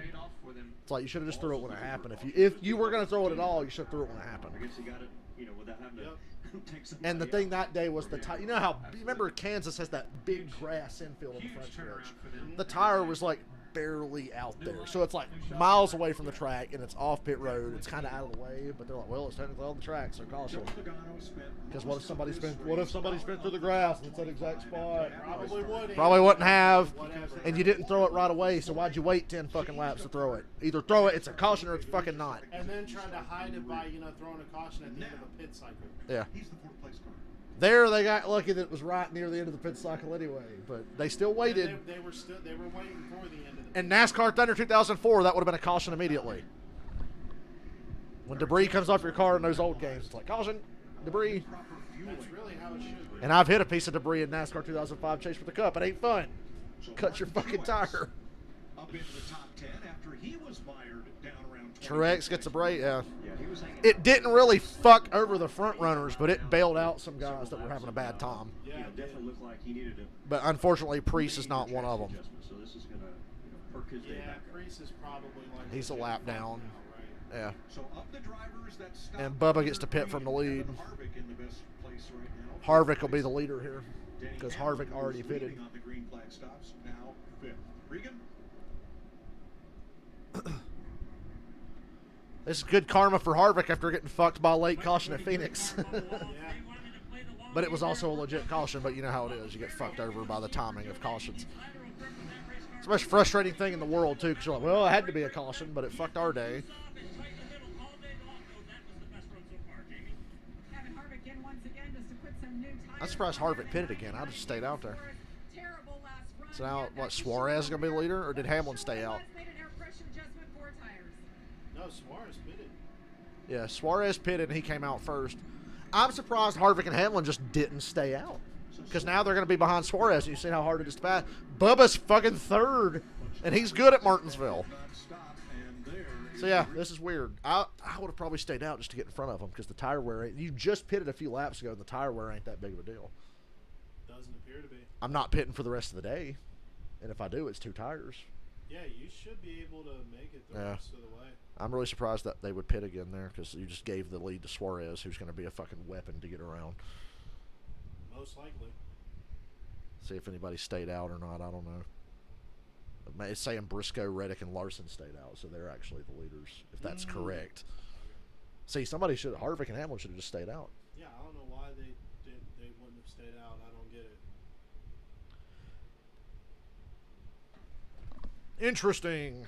Yeah, Michael, that tire at Kansas. It was the Bushy McBush race at Kansas, and the tire laid there in the grass for 20 laps. And Chris Buescher would have been the beneficiary, if I remember correctly. He would have trapped like the whole field basically a lap down and been the leader. Of course, everybody would have taken the wave around to get back in the lap, but Buescher was going to be the leader. Be like, damn, he's probably going to win. NASCAR didn't want that. Stay green, stay green. All right, Buescher pitted. Caution. It's like, fuck you. Just throw the fucking yellow. And they had the nerve to penalize Denny Hamlin for wrecking Ross Chastain and called it race manipulation. I'm like, dude, you're the sanctioning body that manipulates more fucking races than any other form of motorsports in the world. And that was a good example. The Bushy McBush race. Crazy day that day. Kansas is just a strange place. You think 1.5 miles aren't that good, but Kansas seems to always have wacky shit happen.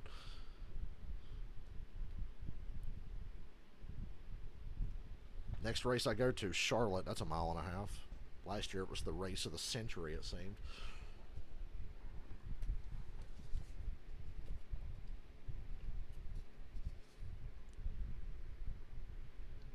Race was 5 hours long because of all the cautions, but never got boring. Never got boring. I didn't feel like I'd been there for 5 hours watching that race. 600, if it has like minimal cautions, is still going to be like 4 something, like 4 hours 15, 4.5 maybe. This race went over 5 fucking hours because of all the cautions and all the wacky shit happening. And it did not get boring. There's a fucking 6-car crash for the lead with 3 laps to go late in the race. Yeah. Wild. Their season against the New Orleans Breakers next year on FS1 and on the Fox Sports app. Chastain looked like the fucking Dukes of Hazzard guys going through the front stretch of grass at Charlotte and bonks back up on track in 3rd place, but the car was so busted it wouldn't fucking turn. Because like they dropped the green with 2 to go and Ross's car was just like just tight and won't stay straight. I was like, damn it, because I had money on him. I picked him to win that day. I took ownership of the Pittsburgh. I like it. That's my So yeah, Briscoe's the leader. Smart call. Stay out. That's what I was thinking. I was like, why would you pit?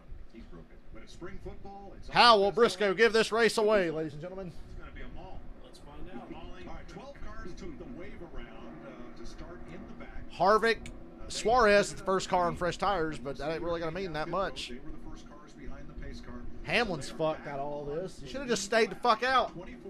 That's not Hamlin's call, it's crew chief's call. Chris Gabehart, you should have fucking stayed out. Todd Gilliland has dropped a cylinder, we're told.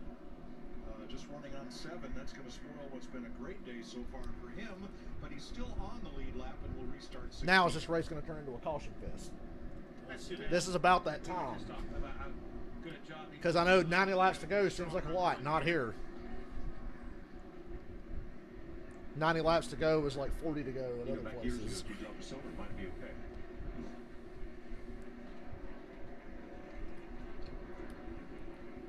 I'm interested to see Larson stayed out here and got some track position. If he can get that lead, maybe he can take advantage of it. Need to channel your 2021 Kyle Larson. Reddick and Larson. Harvick still. This could start to become a clusterfuck. I think he's going to be Easily, because it's Martinsville. Karen, I don't think Denny's okay. You ain't going to be able to pass 7 cars quick enough. He can probably work his way up to about 3rd or so. But even still, passing that leader is just a pain in the ass. It's too hard to pass. They should have stayed out. Somebody in this top 4 is probably going to win this race, I think.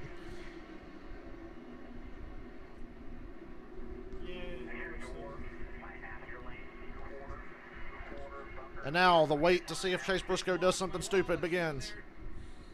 Ooh, Larson overdrove that corner bad. I don't blame Reddit. You got to get your fucking nose in there and get that pass made, or Briscoe's going to take off. You see what's happening. Yeah, Larson's holding them off. Yeah. Getting a fucking bumper again, too. Grabs a gear and drives off from it, though. New age NASCAR. Can't fucking move somebody at Martinsville.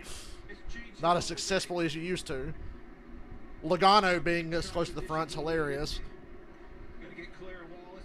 Yeah, I wonder who Logano's going to fuck out of so fast. Now he's back there, mired back a little bit on the outside. Can't get turned down, get in line. And Michael bet on Suarez. Well, just so hard to pass. Anybody outside that tie. That's why I said Denny's fucked. And he's on the outside right now. Denny's outside of Truex, and you're not going to go fast on the outside.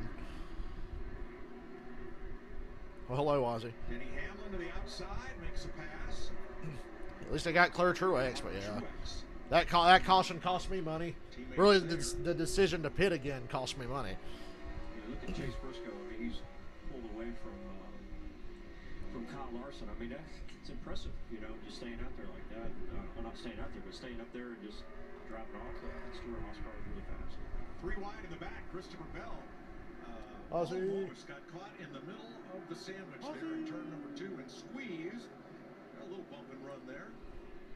Allmendinger gets aggressive on the back line of Chastain. I think Briscoe's got it. He might. If it goes green, Larson hasn't shown me today that he's got a car capable of winning. I mean, anybody can get put up front and stay there, but he's going to be really hard to pass, so that's going to slow up Reddick and Harvick, who I think they're good enough to win. Throwing haymakers, beating and banging. Ozzy. Now, Michael McDowell is on the lead lap. The cars McDowell's in 11th. are not Rickson and Dillon. And everybody gets a little impatient right there. If it goes green, Briscoe wins. Denny Hamlin in 9th. We listened in.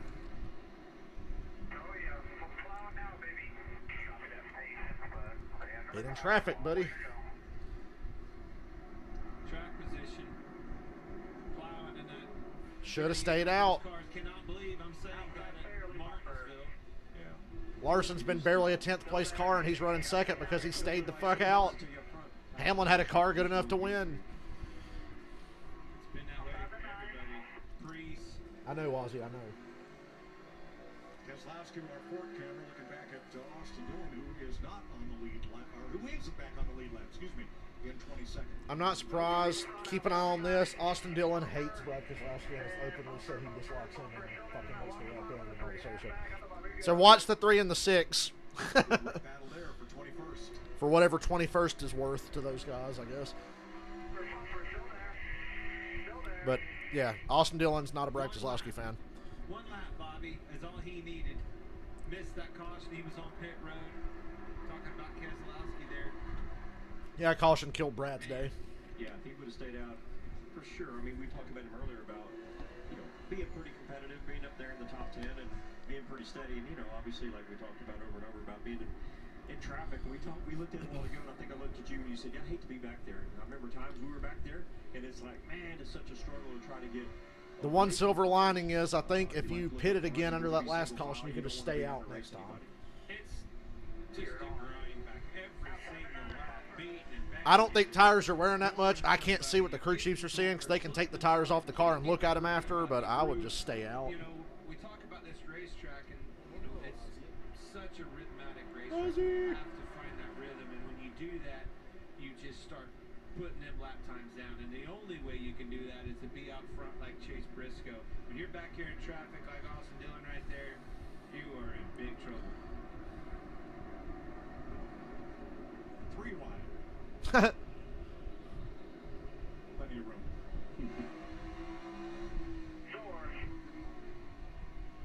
Bumper. No, I couldn't quite get there, Austin, could it?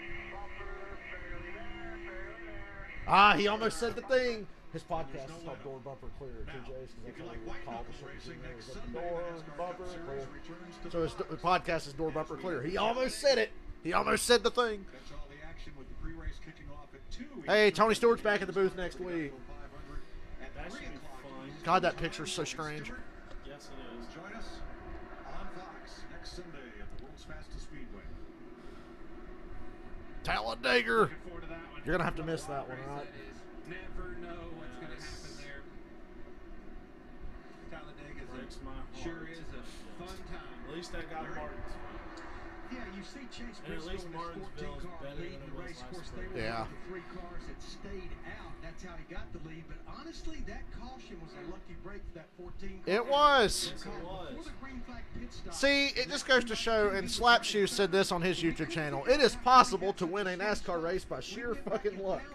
That's what makes it so strange. Racing is so strange. Yeah. It's possible to win by complete accident. and they had a very slow stop. He got way behind. And Briscoe just fell into one if it stays green and he keeps doing what he's doing. Sure was. Well, he lucked into it, and then his crew chief made the right call. So 71 laps to go. Briscoe leads Kyle Larson by 1.7 seconds as we take you Fox side by side.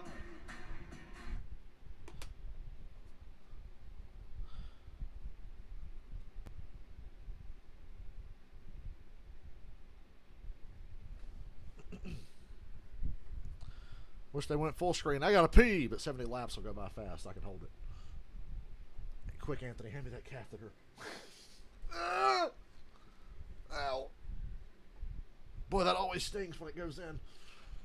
Oh, that was a weird soundbite from the chat. I always think of Deuce Bigelow, Norm Macdonald working at the bar, and Rob Schneider's character buys the drink or whatever it is. That'll be $32.50. Okay, I don't want this drink. Well, let me see here. If you don't give me $32.50, I'm going to take this swizzle stick and shove it right up your pee hole. And then he goes, "You said $32.50, right?"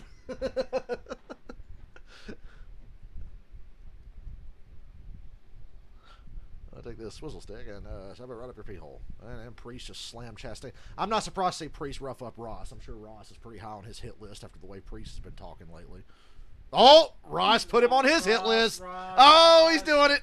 Ross, come on, man. You were doing so well. Priest got away from him, but Ross was trying because Priest hit him first. But like I said, Come on, Ross. Priest is don't do probably it. already pissed off at Ross anyway. You're better than that, Ross. Come on. Listen to the voice of reason. Because of the fucking way you can shift here now, it's like impossible to wreck somebody. You hit somebody, they just go, grab a gear, and they're back going again. That would have probably, you would have seen a few more spins today with the old car, I feel like. Yeah, if there wasn't shifting, I think this Yeah. race would be back to, it would be almost back to old Martin. I'm pretty sure NASCAR is going to work on that. They've already changed these cars from last year for Martinsville, and 2 tracks specifically, for Martinsville and Phoenix is why they changed the arrow for the smaller tracks. And it was changes that didn't cost money. They got to figure out a way to get rid of shifting and it ain't going to cause any big changes. Because all they did for these cars on road courses and short tracks this year was take that spoiler off on, put this smaller one on, and take that big chunk of that diffuser off. That's literally the only differences. And it removed like 33% of the downforce off the cars, which is a huge number because it's over a quarter of the downforce. So the cars are looser and have less grip now, which is good. Instead of last year where they were just glued into the fucking track. Yeah, they were. Because it was 28 degrees at Martinsville, and cold means grip, and the cars had more fucking grip than they've ever had before. So they had to dial that back. Now the next thing is, how do we get them to not shift? What do we have to do to make it impossible for them to shift under green? But I don't know I don't know what it takes to fix that. In March of last year, he led 101. He's been out front now for 102.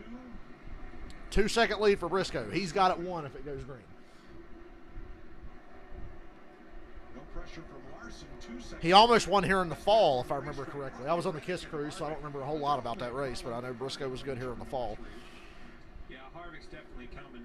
Harvick's best car in the top 5, but he's going to need a caution Be interesting to see if and one hell of a restart. can come as well, but he just doesn't seem to be near as good. Hamlin, I knew he was fucked from the moment he lined up in 8th. Better track position. Yeah, because he dropped back in spot and hasn't moved anywhere since. Yeah. The hottest are going to be slipping and sliding a little bit. Everybody's trying to find Stuart Haas a just or lit. something, and The first 8 races, they led 85 laps. desperation time, And I guarantee you, like, almost all of that was Harvick at Phoenix. it's good to see Harvick at Phoenix led a lot of laps. And then today, combined with Briscoe, Harvick, and Priest, they've led that many. he's put himself in the top 3. Priest is 15th. Saw a good bit of bumping That's respectable. during that, side-by-side break. Ryan Priest and Ross Chastain had a discussion. He's 15th, and Ross was trying to put him in the garage. Austin Dillon. I got to the back of Ty Gibbs to move him to move up a spot. Hey, you can't move Ty Gibbs. Oh, Down the top 15. damn, Corey. A lot of movement And Corey here said, as "What the we fuck? close You in see on that?" 50 to go. Yeah, that's Corey should have left the door open there. desperation, Mike. I mean, you know, You know what? make Fuck something it. happen, He's got the and naked car. you're trying to get Fight everything you it. can. Fuck Every it. point. I can't believe Byron was 4.5 to 1 the favorite, and he's running 20th. Oh. One on the wall. That's number No, 15, JJ. JJ Yaley, the 2009 Formula 1 champion, suffers a setback here, and the caution is out. Something had to happen. And I can go pee now. That'll be the First first God. flag of the day at lap 344. You know what, Mr. Rollins? Away he goes. Watch for the blue car. Why are you looking at me, Ozzy? Had the brakes locked up, but Yeah, he did. I'm wondering if the right front tire was down. Well, no, you can see that it's up. The brakes went haywire with the brakes. Something happened to that car, obviously. window net's down. That's the signal to the AMR safety crew that JJ's okay. Look at those skid marks. So he had it all locked up. He just wouldn't slow. It's good to see that he's got the helmet off. But yeah, something had to happen. I'm sure it's a lot of skid marks for a long way. Yeah, I mean, I don't know if lost rear brakes or something. Obviously, So Kyle Busch will get the free pass on this caution flag as Yaley climbs out a little gingerly. Well, Larry, 56 laps to go. What do you want to do here? Well, Mike, I go back earlier in the race when Ross Chastain had 40 laps on his tires. Stayed He out. stayed out. Right now, these guys have about 30 laps. We're going to go back racing. Let's about see if 50 they to listen go. to you this Stay I think out. You're going to see strategy all over. You're the going to place. see guys outside the top 10 pit. Larson Well, that's and Reddick fine. along the front 2 row. tires. Okay, if you're pitting, it better be 2 tires. Who's going to stay out? Logano stayed out. Than anybody else. Joey Logano is your leader. Denny Hamlin all stay out. Eric Almirola, Denny Hamlin, third. Oh, I got it now, motherfucker. Because Hamlin's got a way better car than Joey's. Anybody in your chat on a gun? I said stay out. I was right. I'm going to win the race now. Please tell me somebody in your chat owns a gun. Because I really need it right now. Logano's a leader, but he ain't going to last. I think Hamlin over the long run is going to be okay. I know you picked Hamlin, but this Yeah. is literally the worst case scenario for me. Oh, God. Why would you not stay out? Larson is gambling on 2 tires. Larson took 2. Well, what do you fucking do? You're still going to be behind the 3 guys that stayed out. Staying out, 4 He's tires. still going to be third. Plenty Yeah. up, Yeah. 4 positions. And there's no guarantee Two that he can tires. beat them. Game on. And Chase Briscoe screwed himself. Show me the money. He screwed. Briscoe had it won if they stayed out. 55. Absolutely. He had it won. Absolutely he did. Oh, Oh, I forgot to mute commercials. Don't listen to that.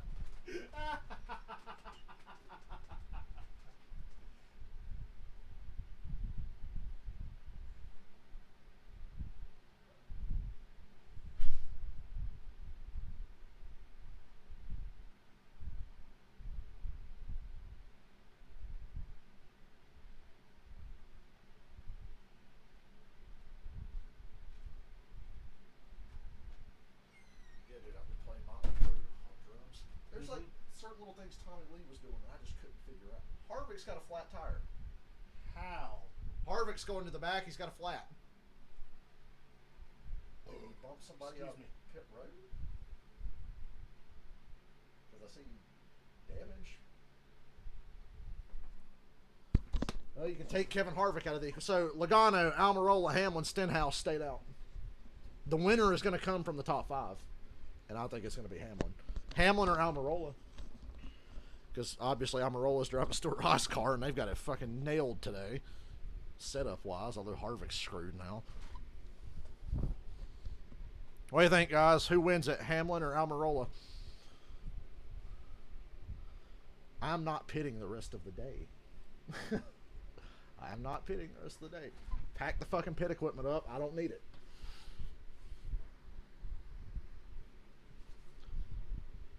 Tommy, play Motley Crue. Little things that Tommy does are simple, but until you figure them out, you're like, how the fuck is he doing the little thing on the hi-hat? I don't know. I finally figured out how to do like Girls, Girls, Girls. That intro where he's going, that requires like taking your foot off the hi-hat thing, hitting it while it's open, and also keeping time with your other foot on the... It's just fucking... It doesn't seem like it'd be that complicated, but my brain was like, how do I figure this out? Figure it out. Promise Scream has a little bit of that too. He loves doing that shit where he fucking hits the hi-hat and opens it up and then stays in time, kicking with the other foot. Looks that kill. He works in these cymbal catches from out of nowhere. He'll be like... And you're like, how do you fucking do that? Yeah, without losing your job. It's so easy to play the actual part. Yeah. The wheel nut came off. And look at how... In the words of Ron Watt, it fell off. It fell off. It fell the fuck off. You could see when he was coming in, the lug nut was off of it, and I think actually that's the reason... Michael says Suarez wins. Nah, it's going to be Almirola or Denny Hamlin. Obviously, there's no lug I apologize to my fans blowing in the mic. It's hot in here. Shavings ripping off that thing now. The caliper or maybe the some bolt got in there, held that wheel on there. Pretty I think Almirola's got a very good shot at this. Jamie. For the love Yeah, of my right away when sanity, Kevin Harvick please, Almirola. left his pit box the first time, he said, I think we've got a loose wheel. Then the team told him, no, it looks flat. That's just bad And now luck Kevin for thinks Harvick. Maybe something broke inside, so he came in, they put a right front on it. But Guess I'm glad I bet on Hamlin instead. I got a pretty good shot here. So they put their qualifying scuff on that right front. So is the qualifying scuff the tire that went down, Jamie? No, that was the last excuse me. tire, so Yeah, they thank you. just replaced it with that qualifying scuff. Thanks for clarifying that. Sure. Terrible blow. Yeah, sucks. Couldn't be any worse timing for that. Like, over. Anybody not in that top 5 is To screwed. go for a rebound. Yeah, you're right. Good for Blaney, though, being 8th. That's as good as he's been all day. Like you were saying earlier, with Byron's the 11th. loose Yeah, wheel it top, helped out Willie the B, wheel gets obviously. caught. Austin Dillon, That 14th. changes things, and it's tight. Yeah, And Austin it's Dillon's not at 14th, all. It's not Logan's seated. 14th. Joey being the leader is the real Doesn't Jesus get Christ. past Are you the kidding me? stop Moment of this race. Yeah, that's why I'm legitimately asking. Dude started dead last, ran dead last, got laps, got it back here and there, and took some wave rounds. And oh, caution, perfect time. He's up front, and now he stays out, which is what I said everybody should fucking VIP do. experiences and NASCAR merchandise. During today's race, members who check in on the leaderboard... Todd, Wally Dollenbach, you mean Dolly Wallenbach, which is what guys used to fuck up and call him. What a great name, Wally Dollenbach. And I've heard Buddy Baker say Dolly Wallenbach on some NASCAR broadcasts in the past. Oh, that's awesome. Dolly Wallenbach. Probably gonna fall off this Ford car. We have the NBC at Cam on Fox. Larry Mack and his producer Steve Shaw found that for us. That footage. Just don't let Logano win. Surely his car ain't good enough to stay in the lead. Really fast. Almirola and Hamlin are clearly just a lot better. Makes a quick time with They've got it made. Struggled a little bit. Obviously, new life for him, taking advantage of that untimely pit stop. Almirola, this is your moment, man. Remove J.J. Yaley's car from the turn 3 wall. Please. It is now being hauled away by one of the Steps wreckers, and we should get back to green shortly. Race to the back, Dollenbach. Wally was such a good analyst, though. Still one of my favorite NASCAR analysts. Put Wally Dollenbach and Kyle Petty together. They were my favorite combo. You know, we've talked about the Hail Melon, and we've shown it to you enough times that maybe you think you were here. I was on the Kiss Cruise, and I feel like I was there. Second greatest finish in Martinsville history. Modifieds, wow. We're going deep for that. Up on the wall is Richie Evans, and I mean up on the wall, because he and Jeff Bodine in the 99 both refused to lose this race, battered and banged each other until coming Battered and banged each other. Like the Bang Bros. Big old 2 tires. Sheamus and Drew McIntyre were the most unfortunate. I remember hearing that and being like, Evans took the checkered hello? and Pat McAfee commented at the Royal Rumble. Now that's a team I would subscribe to. I was like, Pat, you're fucking amazing. That's a team I would subscribe to. Pat had to have everybody in the back fucking die that was listening I to know we show it a lot, but man, They legit surprised Michael Cole with Pat at the Rumble. Because Michael honestly, Cole had no just idea. because it's And Michael Cole said recent, Triple H. When the music first hit, you see Michael doesn't react because he wasn't paying attention. And he said, I heard Triple H in my ear go, what, we're going to no-sell Ready this? for the restart, and here's who stayed out. Pat? Joey Logano, who was 6th. So yeah, they totally surprised him. Was 8th. Denny Hamlin was 9th. Get Logano the fuck out of here. This is hilariously bad if he manages to somehow win. Otherwise, I'm literally going to need a gun. Ugh. Please. They're killing him. What I was thinking. Aaron Ross was like 25th and stayed out and led the rest of the fucking stage basically until late. Harvick passed him late in the stage. Come on, Eric. Please. Please, dude. Eric, come on. God help us if Joey fucking Logano wins this with the car he's got. I don't know what to say. Come on, Eric. Come on. Great restart. Almirola blew it, but that opens the door for Hamlin. Almirola didn't go at all. Look at how quick Larson was able to get to the bottom. All right, Hamlin, let's get it. I'm sick to my stomach. Moving up the racetrack here and get into second. Yeah, Larson elected to get That top works for a few laps, but you're not going to be able to hold position up there. All it's going to do is slow Hamlin down and let Logano build a lead. Fuck off. Almirola's got a very good car, though. He let him go. I mean, what else you going to do? Try to let him go and slide into third, but now Larson's there. Can't slide into third. All right. Maybe 45 laps, Denny. We got this. That car in front of you was like a 20th place car at best. Let's go get it. got a little loose there. Almirola getting in. Yeah, especially once you're able to get Almirola to fuck off. Yeah. Go Be catch it. careful, Briscoe on those tires. All he needs is for Almirola to Oh, he's got it now. And okay, now Nope. we can try to go catch Joey. Briscoe running to his own teammate. Didn't wreck him, though. I'm shocked. And Almirola couldn't hold the bottom. Here comes Briscoe again. Poor Almirola. He blew the restart big time. Yeah, he did. Jamie? William Byron in 12th right now just came on the radio and said something's vibrating like we might be blowing Oh. up. The team is ready if he needs to pit. He's in a hornet's nest right there. Yikes. Yeah, again, he was in one early. Logano certainly But at least he's got a got teammate. got the track position that he needed and is driving. Logano's taking off. Right before that caution came to green. Bobby And Larson's to the inside of Hamlin. Yeah, Logano's got it won. Sorry, guys. I'm telling you, Larson is there. He's going to make a pass on him.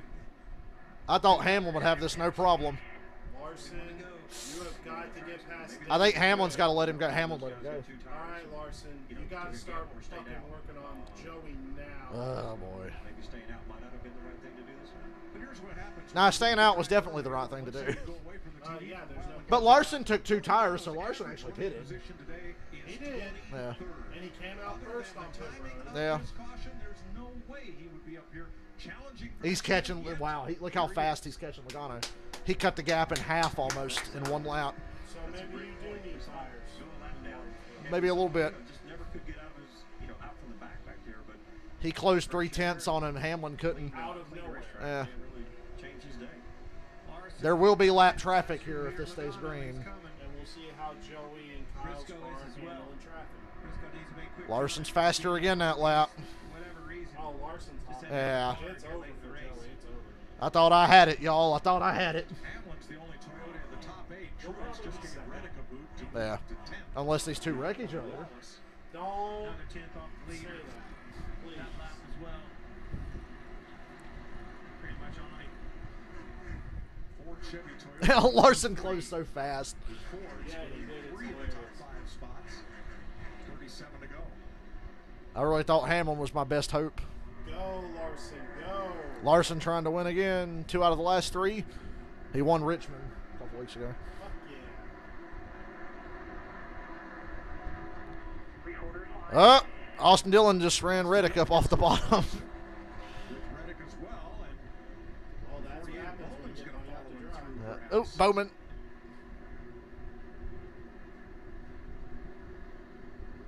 Reddick's not having a good time right now. He's definitely falling back. Sticking that outside. That deadpan Bobby Labonte delivery. Oh, Reddick's not having a good time right now. He's really not. Look how loose he is. And Larson's on the bumper of the 22, but catching Joey Logano and passing Joey Logano are 2 entirely different things.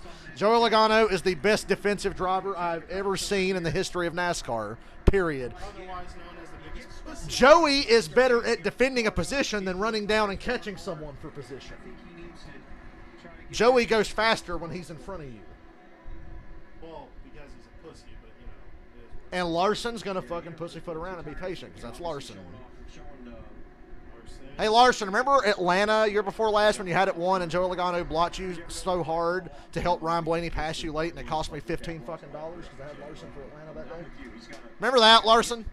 Yeah, take one back. Let's get one back. You know, try to maintain that lead, but if you don't, the more you wear out your tires trying to get past him, somebody, you know, the guys I do behind agree. catch You don't back want up, to you're use up losing your time. stuff Yeah. right now. There you go. Plenty of time. Joey still just it's off the corner just enough. Yeah, Joey's doing just enough. If you move him, if you keep bumping him, he's going to wreck you. Yes. Joey will wreck you. You have to, 1984 you're kind of in no man's land here. If you pass him, you better get away or he'll just wreck you. was all but out of business. Look at this run Larson's getting here. The car's ready for Martinsville. The boys want to go. We don't want Dive bomb! Oh, He made got it there. stick. He made it stick. All right, he's there. Logano's going to clear him back off the straight. No. What a battle.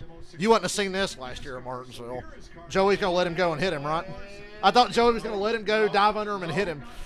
Don't have it yet. Don't have it. He was solid all day long, but man, they capitalized Still on there. that. He's going to get, it's a slow process. He's going to make it happen. Here he is. Can you guys wreck each other so Hamlin can win? Stop saying that. I want my money. He's not been able to outbreak Joey going in. Joey's going to let him go and hit him back, right? No. Joey didn't let him go. Going back up to him. Can't make it. Guys, this looks like Truex and Logano here in 2018. Hey, Larson missed the apex of the corner and doored Joey there. And got him. Here comes the bump and run. If Joey could get back to him. Uh-huh. No, didn't do nothing. Joey Not enough. Joey squirreling himself. Joey's best chance now is for help from lap traffic. Pretty much. But lap traffic's going to be pretty nice to Kyle Larson, especially late in the race. Yeah, they're going to see, Kyle and Joey coming and who do you think they're going to side with? Yeah. Like, lap cars will race you hard to stay on the lead lap, but late in the race, if you're like a nice guy, they'll be like, yeah, okay. Briscoe and Elmer. But Logano, I doubt they'd pull over. Most of them. Fuck Joey. Such a good feeling if you're Larson. Obviously, Ah, Dennis. 27 laps ago, you heard his spotter tell him that. Now just settle in, Dennis just manage doing that a gap classic for some Dennis. caution or something you're going to need all the tire you Probably can get. could've won, Some of these but, guys will have Ford tires. That caution fucked them over, and then the decision to stay out after the one or pit after the one caution when they should have stayed out. Battle on the left of your screen, 6 And then they did stay out, and it's too late. Well, aside from the fact that Willoughby's 5 Chase Elliott's 13th. Hendrick is doing good. Yeah, 6th place. good-ish. 11th, 13th, and 20. Okay, well, Larson's leading, so. He doesn't have a. Doesn't look like they doesn't have a Yeah, tire but all in all, problem, not so, a bad day for Ricky? Hendrick. Yeah. Yeah, looks like Because it. normally it's Bowman that's off in Never Never Land, so. You know. Suarez fell to 16th. Didn't he pit? Yeah. Wow. Kyle Larson So he had tires and everything and fucking fell off. His car just must be dog does shit. not have a grandfather clock in his collection. Yeah, I was talking to him this week, and he just said he Larson struggles here is a little bit. took the fuck. Not one of his favorite racetracks. Those two That all tires might change is here. just flipping everybody. Yeah. 24 laps. This is a big one for him. He'll be excited. It's not over yet, Excited Boyer. as he gets. It's not. His teammate It's looking good, though. one of the fastest cars on the So I racetrack, guess this is along what we with can Mark say. Truex. You stay out unless you take two and are somehow able to. If you're the get to first one top off three. pit road on 2 tires, yeah. His Yes. leg in a snowboarding accident. And you got junk heaps like Logano getting in the way because Logano's car's been bad all day. Oh yeah, Logano's car is garbage. This has been probably the best and worst racetrack. But for some odd reason, Rick it can Hendrick hang in with his time in the Hamilton. NASCAR Cup Series. Here's where you get. Mike, interesting side note on that 5 car. You guys mentioned that his Wow, best I finish was cannot second believe last how time that much they them came two here. tires This are is a just completely different saying setup, though. fuck you Cliff to Daniels, Logano Richie and Colby. Hamilton. That's We wanted to awesome. try something different. We amazing. were always good on the front ends of fronts. We wanted to see if we could make our race car better on the back side. Truex has had a yo-yo day, and he's 6th. He's just been up and down. Up and down, yeah. Unbelievable how this race has changed. We haven't talked about him all day long. Yeah, Larson's not really been a factor today till now. Unbelievable. Showing up when the time's right. Yeah, Clint. Yeah, he set him up down there in 1 and 2, and just made a pass off him off of turn 2, like Aaron really didn't have a chance to even try to block him or hold that spot. He's so quick off. Yeah, I mean, Denny Hamlin backed up his guarantee of like, oh, he's about to get hot right now. He's had a very, very good race. I'm very impressed Yeah, with it's Logano. good. Could have won me money. Again, another car that's just completely changed their day for the better, taking advantage of some strategy and some situations that's happened with cautions and holding his own. I mean, there's a lot of laps. He last pitted on lap 306 with 19 to go here. You're not going to, you might lose 1 or 2, but it's not just going to fall off a cliff and go back to where you were. Huge turnaround for them. They're going to be happy about that. Caution could change that. Chase Elliott's 11th, Place. passing guys on the. You know you're good at Martinsville when you're passing on the outside. Elliott in the last Where's this been all day, Chase? Did he have to take the first 300 laps to remember how to drive these things? was watching a video clip earlier today. He's going to get a top 10. And you had Richard Petty, Darrell Waltrip, Bobby Alice, and others talking about would you rather be lucky or good? And of course, Darrell wanted both sides of the equation. Well, I want to be good, but, you know, I'll take lucky any day. Joey Logano has made his own racing luck. Fought his way down to second place, first on the restart, but for a car whose average running position today until the last 20 laps was 23rd. There's a caution, and your Joey, do you pick the spot behind Larson on the restart so you can just run him off in the corner? You're starting on his outside, you ain't going to beat him. Everybody's good. If you had a little bad luck, Truex has a top 5 after all this. pretty strong.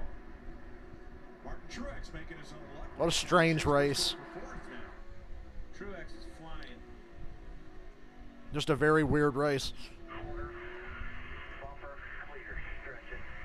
He probably has enough time Yeah, certain cars to are battle just Logano yo-yoing for like- second Yeah. place before this is Suarez being this bad now makes no sense. I think you're dead on. Austin Dillon being a top 10 car makes no sense. Logano being top 5 makes no sense. Hopefully Chase can work on that. Yeah. I think Chase is going to get a top 10 here. Doctor ordered.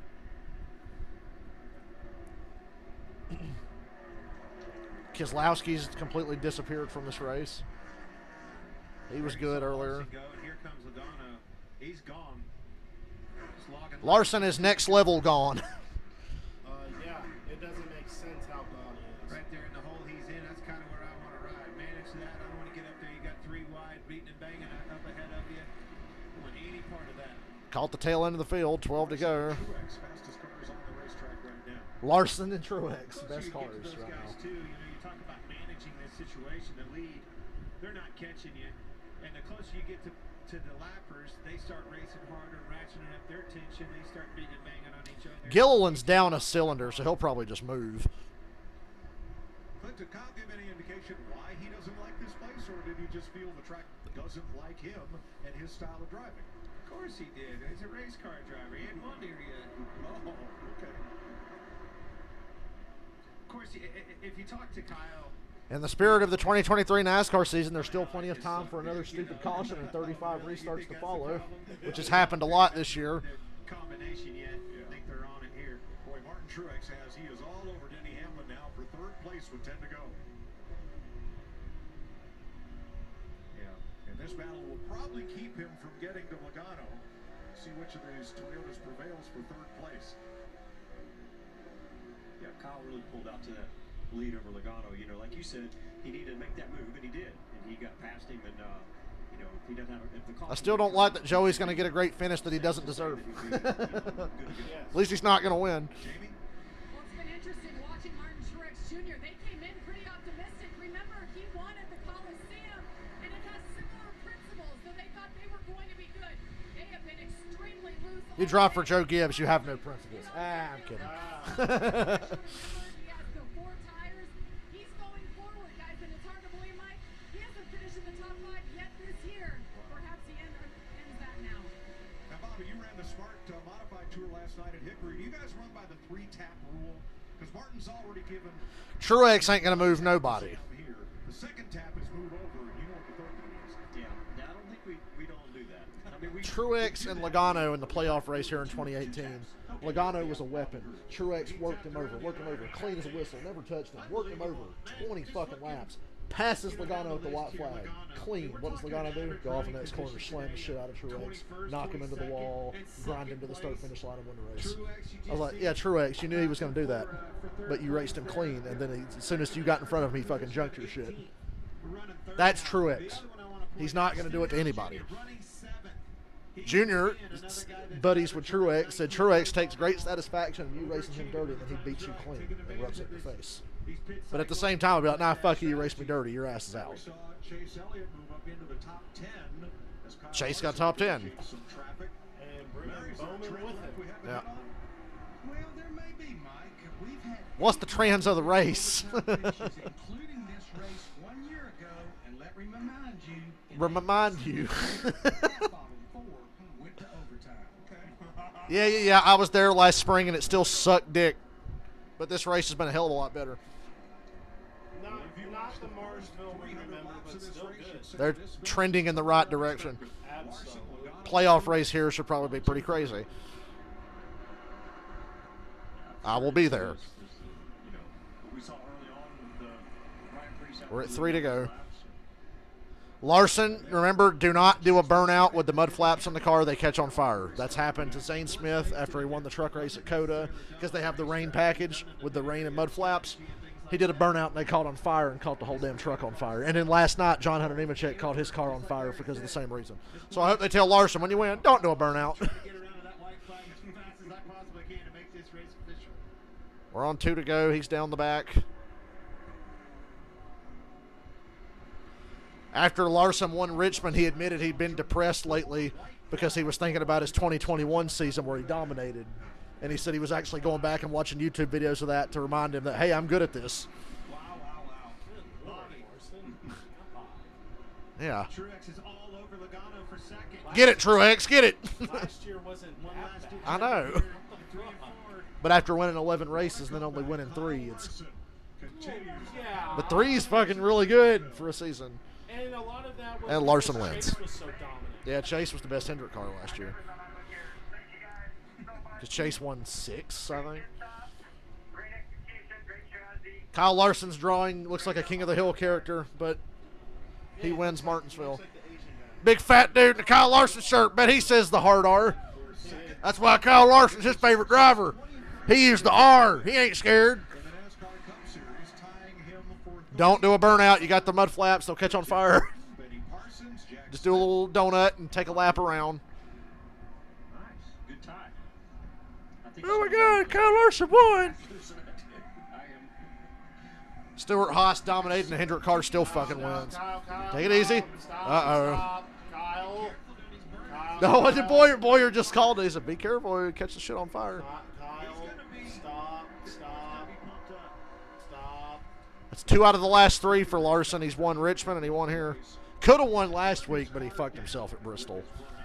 So Larson could have 3 in a row if he didn't show his ass at Bristol.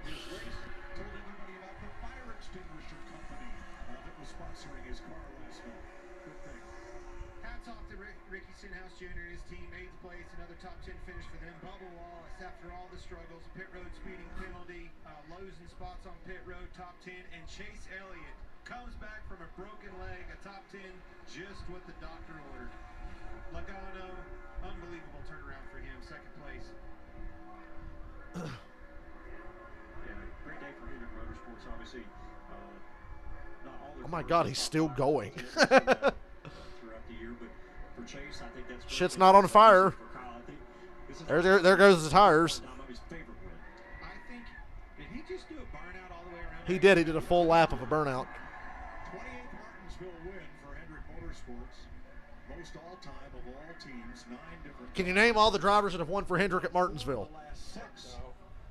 Jeff Bodine, Winning numbers Jeff Gordon, better than 1 in Terry Labonte, 3 races they've Jimmy Johnson, Dale Earnhardt Jr. Shabby. Pretty sure that's it, because Gordon and Johnson won like 10 or 12 apiece. So that would cover most of the 28 wins at Martinsville. They showed speed. Ryan Preece, again. I just said that because I wanted to list Dale Jr. off as a winner. I think you might see that going victory lane. I want to say Terry Labonte. Well, let me check Racing Reference. the most laps I can't remember if Terry won Martinsville or not. I feel like he did, driving for Hendrick.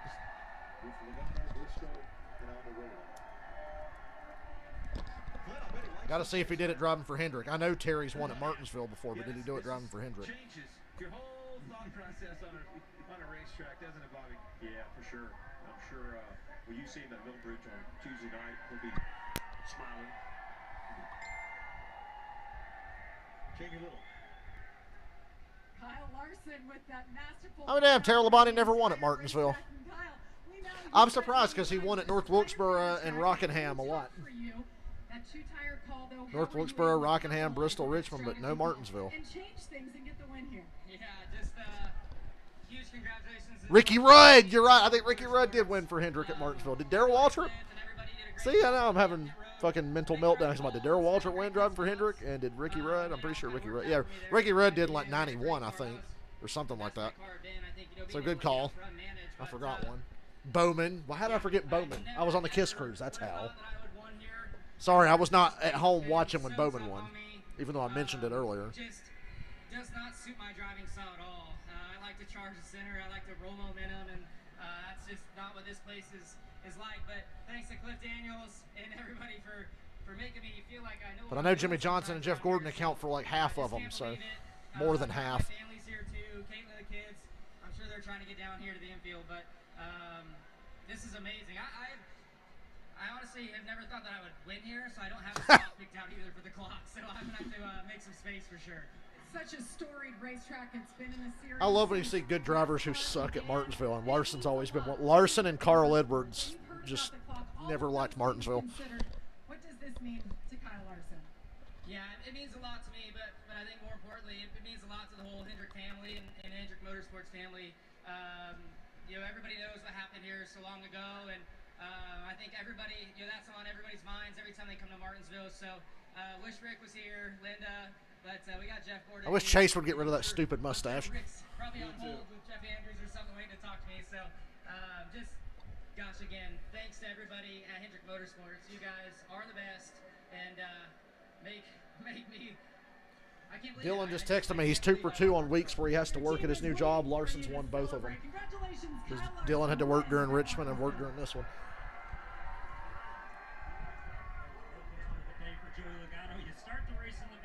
Oh my freaking God, I can't believe I finished second, man. That's what this interview is going to be, right? Somehow this 22 ends up second, though. Yes, solid, recovery for what the start of the race looked like. We went down a lap twice, 2 times, and at one point in the race, I'd have been just happy to finish on a lead lap. Yeah, this motherfucker got lapped twice and finished second. Changes to the Verizon Mustang to where it got competitive. We just needed track position. Was able to stay out, get a lucky caution there during the green flag cycle. Stayed out again when everyone pitted and put us on the front row and a shot to win the race. I tried holding off Larson as long as I could, but overall, there's days when you're mad about second. Today's not one of those. Days when you're pretty stoked that you finished a little better than I thought we were going to. What was it that you needed more of out of this race car? I know that you had to start in the back, but it just seemed like it never really woke up for you. Yeah, we just couldn't get the car to rotate through the center of the corner. I was just so slow right in the center, and I couldn't make any passes for that reason, so I was trapped back there. And once we made there's one change that woke it up a little bit, and it's like, all right, I'm decent now, but I'm trapped. back here. It's really hard to pass. So, like I said, Paul was able to give me what I needed to get towards the front, and then, you know, fight hard with Larson. I didn't have a fighting chance there. He drove away from me so quick, but I think it says a lot that we thought for a second he did have a chance when Hamlin couldn't catch him. Nothing wrong with that. It was fun, and like I said, overall, it feels like a win considering how the day went so far. Thanks, Stuart. Kyle Larson answering questions after an impressive win here at Martinsville. So how was Chase Elliott's return? How did it go, ending up with a top 10 finish? We'll ask him when we come back to... Ooh, the old cliffhanger and a still image of Kyle Larson. What is this, a recap of a WWE pay-per-view from 20 years ago? Get the still image shot going on. Well, do you have to run away? Yeah. Yeah. Yeah. LA Knot. You see John Morrison had his first boxing match and he won and he had LA Knot with him? No. Yeah, John Morrison knocked a fucking dude out after 3 rounds in a boxing match. And he had LA Knot and Karrion Kross with him. Yeah, weird. He had Scarlett, Karrion Kross, LA Knot, Jack Swagger. Strange. It's like, what kind of parallel universe? Dude, John Morrison looks fucking jacked. I mean, he's been looking jacked, yeah, but not 250. He's always been ripped. Now he's like fucking big scary boxer John Morrison and knocked this fucking dude out. Yeah. Well, he is currently MLW Openweight champion. So. Well, y'all, Anthony's leaving, and this stream is over. Kyle Larson won again, 2 out of the last 3. Yeah. Now, good luck picking a winner for Talladega.